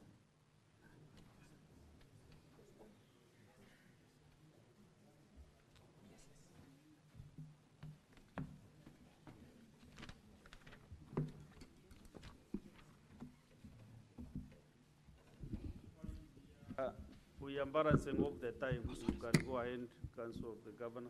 Thank you, Mr. Speaker, sir, and honorable senators. Good afternoon, Mr. Kipkoech. Good afternoon. Yes. Now, I want to start from the last answer you gave. You said that the alarm was raised in July. Council, you have 18 minutes in total. Yes. For cruise examinations. Yes, Mr. Speaker, sir. Thank you. You said the alarm was raised in July? Yes, July 10th, 2025. July 10th, 2025. Yes. And the impeachment, the motion was moved for impeachment on which date? 6th of August, isn't it? I cannot confirm that. You don't know when the motion was moved? The only person who can confirm that is the move of the motion. May I ask you, Mr. Kipkoech, yes. You are not in the assembly when the motion was being moved for his impeachment? Of course, I was there. but I cannot answer for somebody else. Did you participate in those proceedings? In voting, yes, I participated on date 15th. On 15th? Yes. So if it is the issue of date 15th, I will answer. And you don't recall, okay, that's okay. You don't recall that the motion was moved on 6th of August. You don't remember that? I will leave that to the motion mover. You don't recall or you do? Of course I recall, but I will leave it to the mover of the Now, motion. so the alarm, as you say, was raised on 25th and the motion was moved on 6th of August. That's about 10 days, isn't it? Which alarm are you talking about? The motion for impeachment on 6th of August. You say the alarm was raised on 25th of July, isn't it? Okay, the alarm on fictitious payment. Just ask me on issues of fictitious payment. What was whistleblowed? Who is it asking was the question, whistleblowed Mr. on Kukwet? 10 July 2025. Who is asking the questions? I'm asking you again. Yes. Your point through your counsel was that the governor had had time to act, isn't it? That was your point? Yes.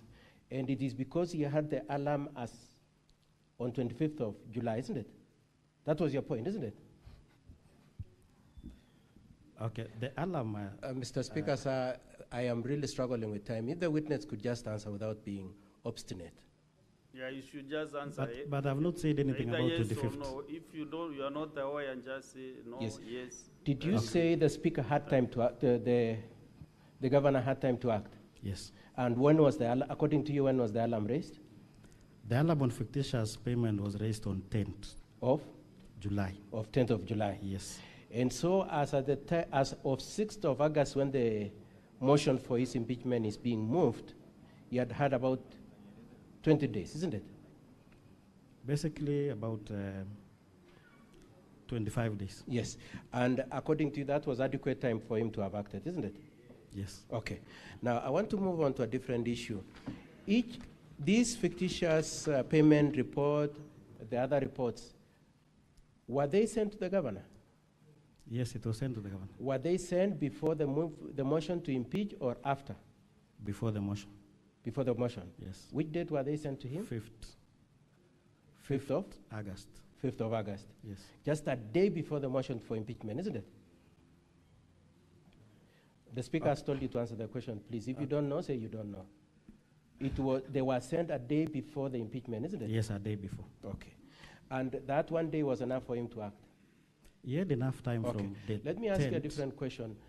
On 10th of July, when you say the alarm was raised, do you have any document showing that indeed a communication raising the alarm was made?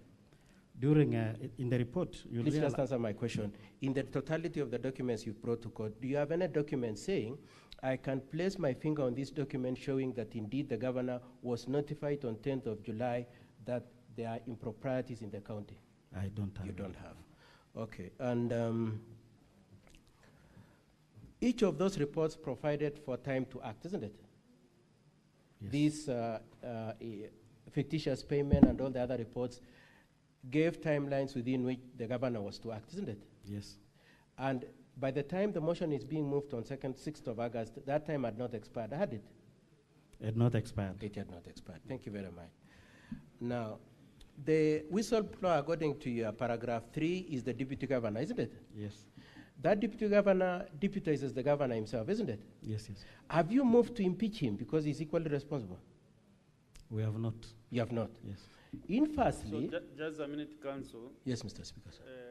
The House is supposed to rise at 1, but the use of standing order at 4:2. I want to extend for 15 more minutes so that you can conclude your close examination. Thank you, Mr. Speaker, sir. The motion, the whistleblower was the deputy governor, and you confirm you haven't moved to impeach him, have you? There is no impeachment. There is no impeachment. Yes. And if this impeachment succeeds, he is the beneficiary, isn't it? Isn't it? Of course. Of course, yes. Okay, now, so you have taken us through issues. May I summarize the issues you've raised? You've raised issues of contracts on works and goods. You've raised issues of improprieties in procurements, including splitting contracts and payment of money. Those are the issues you've raised, isn't it? Yes, yes. Now, when you were presiding over this committee on fictitious payments, did you find anywhere where the governor had signed any of the contracts that you're dealing with? Of course, it cannot be. Please answer the question. Did you find anywhere where governor signed? Of course, in terms of signage, no. No. But Procurement? it cannot happen in all the Please departments. answer my questions. I'm the one asking you questions. Anywhere where he was involved in procurement, that he actually advertised the procurement? No. Anywhere where he was involved in splitting contracts? But council. Please answer my question. But Did you council, find him it cannot anywhere? happen in all the departments. Mr. Speaker, sir, It is I request the either is witness, please incompetent answer my question. or is incomplicit. Witness, Mr. Witness, please stop that exchange. Just answer questions. Did you find him involved anywhere splitting contracts? No. Did you find him anywhere going to the bank to withdraw money? Signing? Okay. Now, in your committee, you said some people appeared before you, isn't it? Yes, yes. And some of those people in your report, you subsequently recommended action against them, isn't it? Yes. Now, as you speak today, you are coming to support an action against the governor, isn't it? Yes. Now, prior to taking action against governor, have you taken any action against those people who you found culpable directly? The only person who will take that Please action answer is my the question. governor. Have you taken an action against any of the people you very specifically placed your finger on and said, this one is responsible for splitting tenders, this one was responsible for procuring beyond the budget, this one was responsible for Yes, we recommended. You've made recommendations. Yes, sir. You've not taken any action. Of Isn't course, it? we don't have that mandate. You don't as the have that assembly. mandate? Yes. Isn't it true that the County Government Act gives you powers to act on CCs? Yes. And have you acted But on any of them? in this case, most of them were CEOs. Okay, and Yes. so what have you done in terms of acting? Merely recommending? Yes, on CEOs, we are recommending it to the And the County Public recommendation Service is to Board. who? County Public Service Board. County Public Service Board. And have you set up that Public Service Board? It is in the report. Lastly, just to save on my time, prior to the excitement to bring this impeachment against the governor, did you give him an opportunity to react to your concerns? Did you hear him? Did your committee give him an opportunity to be heard? Of course, what we did. Please answer my question. Did you invite him to respond to your concerns? As the assembly, there is Please no way we can invite. Please the answer governor. my question, Mheshimiwa. Did you invite him to answer any of your concerns? To the assembly, we don't have that mandate. The only way we can invite the governor is through impeachment. Listen to my question again. You are chairing a committee, isn't it? Yes. Did you invite him to come and answer any of the questions you had? The only Mr. Speaker, sir, if the witness could answer my question. Yes, we invited him to respond to these issues through impeachment motion, which is here before us. Okay, so let the senators listen. So the only way you invited him is through impeachment motion? Of course. You did not bring him down and ask him about the building you were splashing on the... And that is why he had an opportunity to be in the assembly on date 15th. And so this impeachment is meant for him to explain how there was improper procurement, why contracts were, any procurements were split, why contracts were not properly executed. That's Yes, your point? yes. Mr. Speaker, sir, thank you very much for the opportunity to cross-examine. And Mr. Kipkoech, thank you for answering my question. Council for the County Assembly, do you want to do the examination to the witness? Yes, Mr. Speaker, I have some 2 or 3 clarifications to Go the ahead. examination. Thank you so much.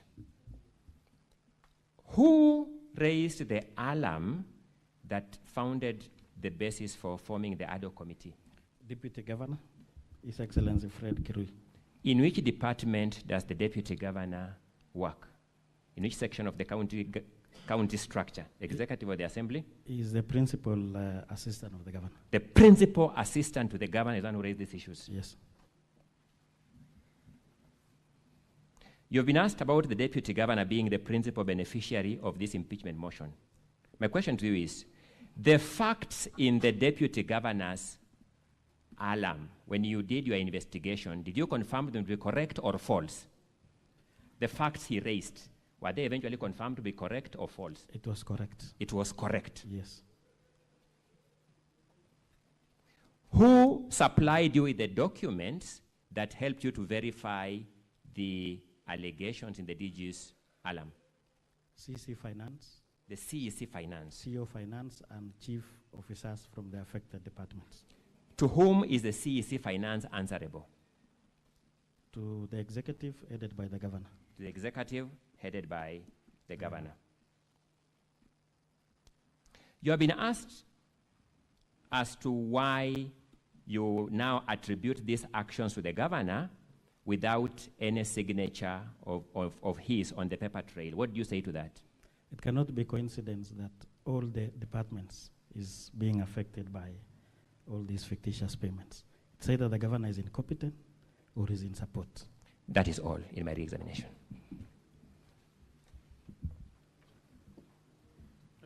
We have more 10 minutes. They can open to the senators. If you need any clarification. Senator Joe Newton.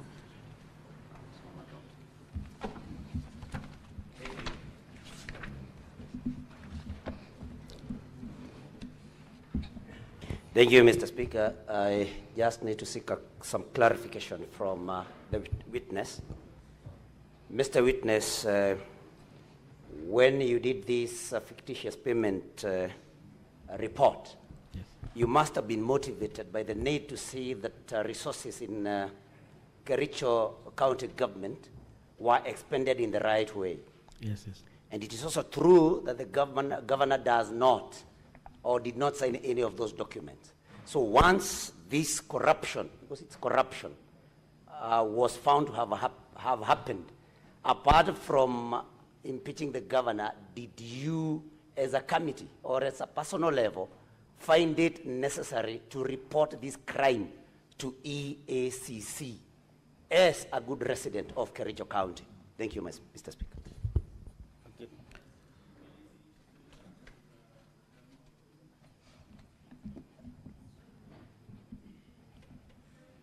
Thank you, Mr. Speaker. Mr. Speaker, I have a couple of concerns here. These are issues that we deal with on a daily basis, issues of accountability.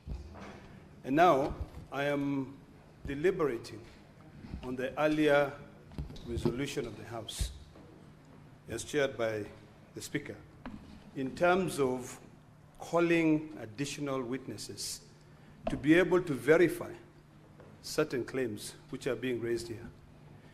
These issues which are being discussed here, Mr. Speaker, relate to the issues of accountability, which falls under two committees of this House.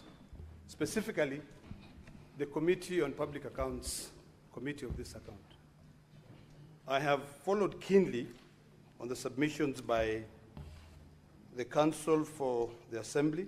I've looked at volume 4, page 87, on the picture which was being displayed on the screens of a building which is supposed to have been paid for 2 million shillings.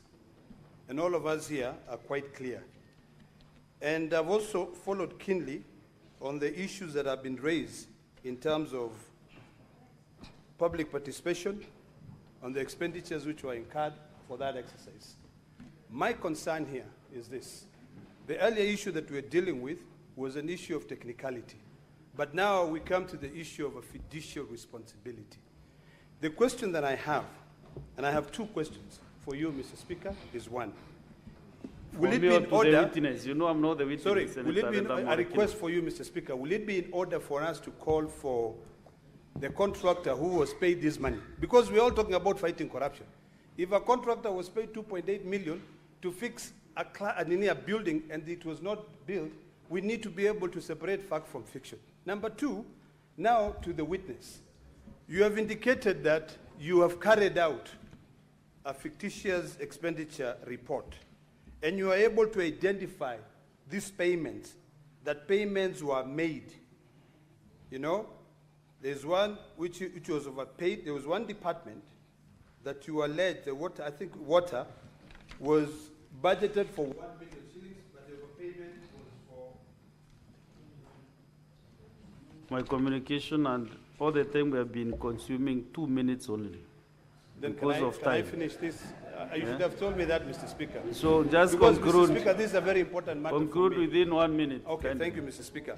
So the question is, you are dedicated that in the water department, the budget was 1 million, but the procurement was 3 million. Did you verify clearly that these payments were paid out, or was it a budget or a planning budget or an actual budget. Finally, Mr. Speaker, on the issue that I've raised, I've requested you, can you please guide this House in the matter of expenditures that have been paid out, whether we can verify that from either the controller of budget or from the contractor? Let the witness answer or clarify those issues. Maybe he has an answer for you, Senator Orekina, that he has the documents to justify his allegations. So witness, you have 4 minutes. Okay, thank you, Honorable Speaker. The first question on ESCC report from... Under senators, witness, proceed and give your responses. Okay, when the Deputy Governor appeared before another committee, he confirmed that he wrote a letter to ESCC on the said fictitious payment.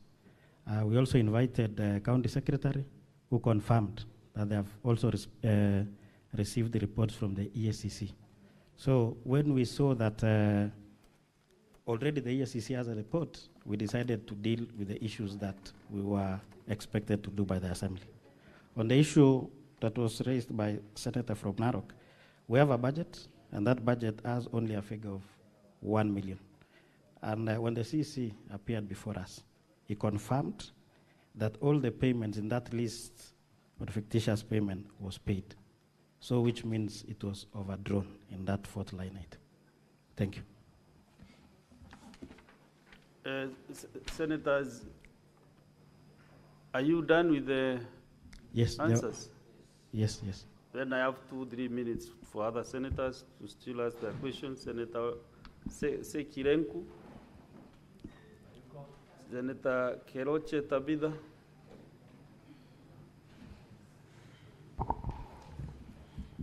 Thank you, Mr. Speaker, sir. I also want to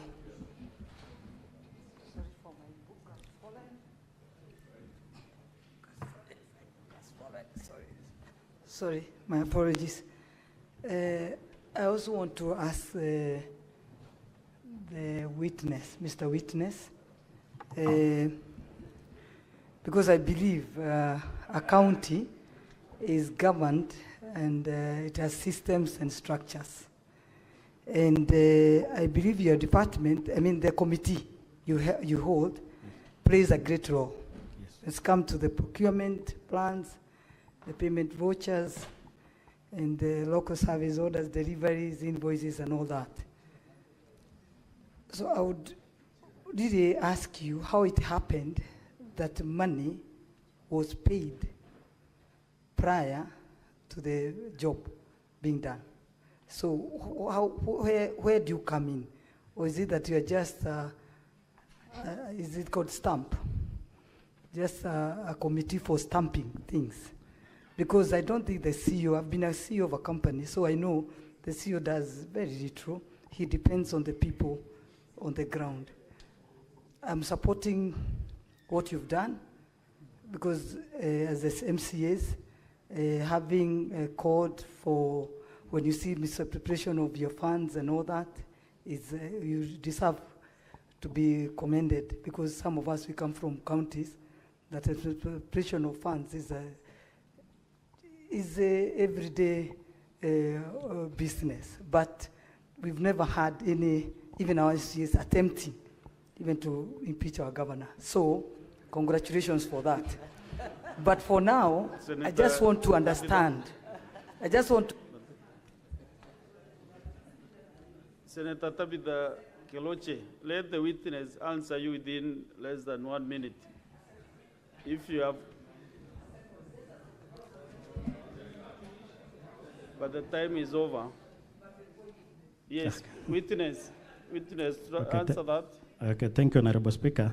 What prompted the investigations to be done by the Assembly was the letter that was sent through the Speaker by His Excellency the Deputy Governor, so that we start investigations on that fictitious payments.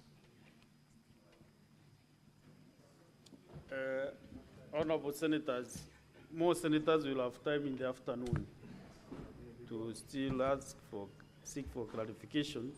I can see I have so many on my screen. Senator Veronica, it is already 1:15 p.m. And then the county assembly will have 20 minutes as balance of your time. And then also the governor's team, 9 minutes for examination of other witnesses. Therefore, senators, it is now 1:15 p.m., time to adjourn the Senate. The Senate, therefore, stands adjourned until later today, Thursday, 20 August 2025 at 2:30 p.m.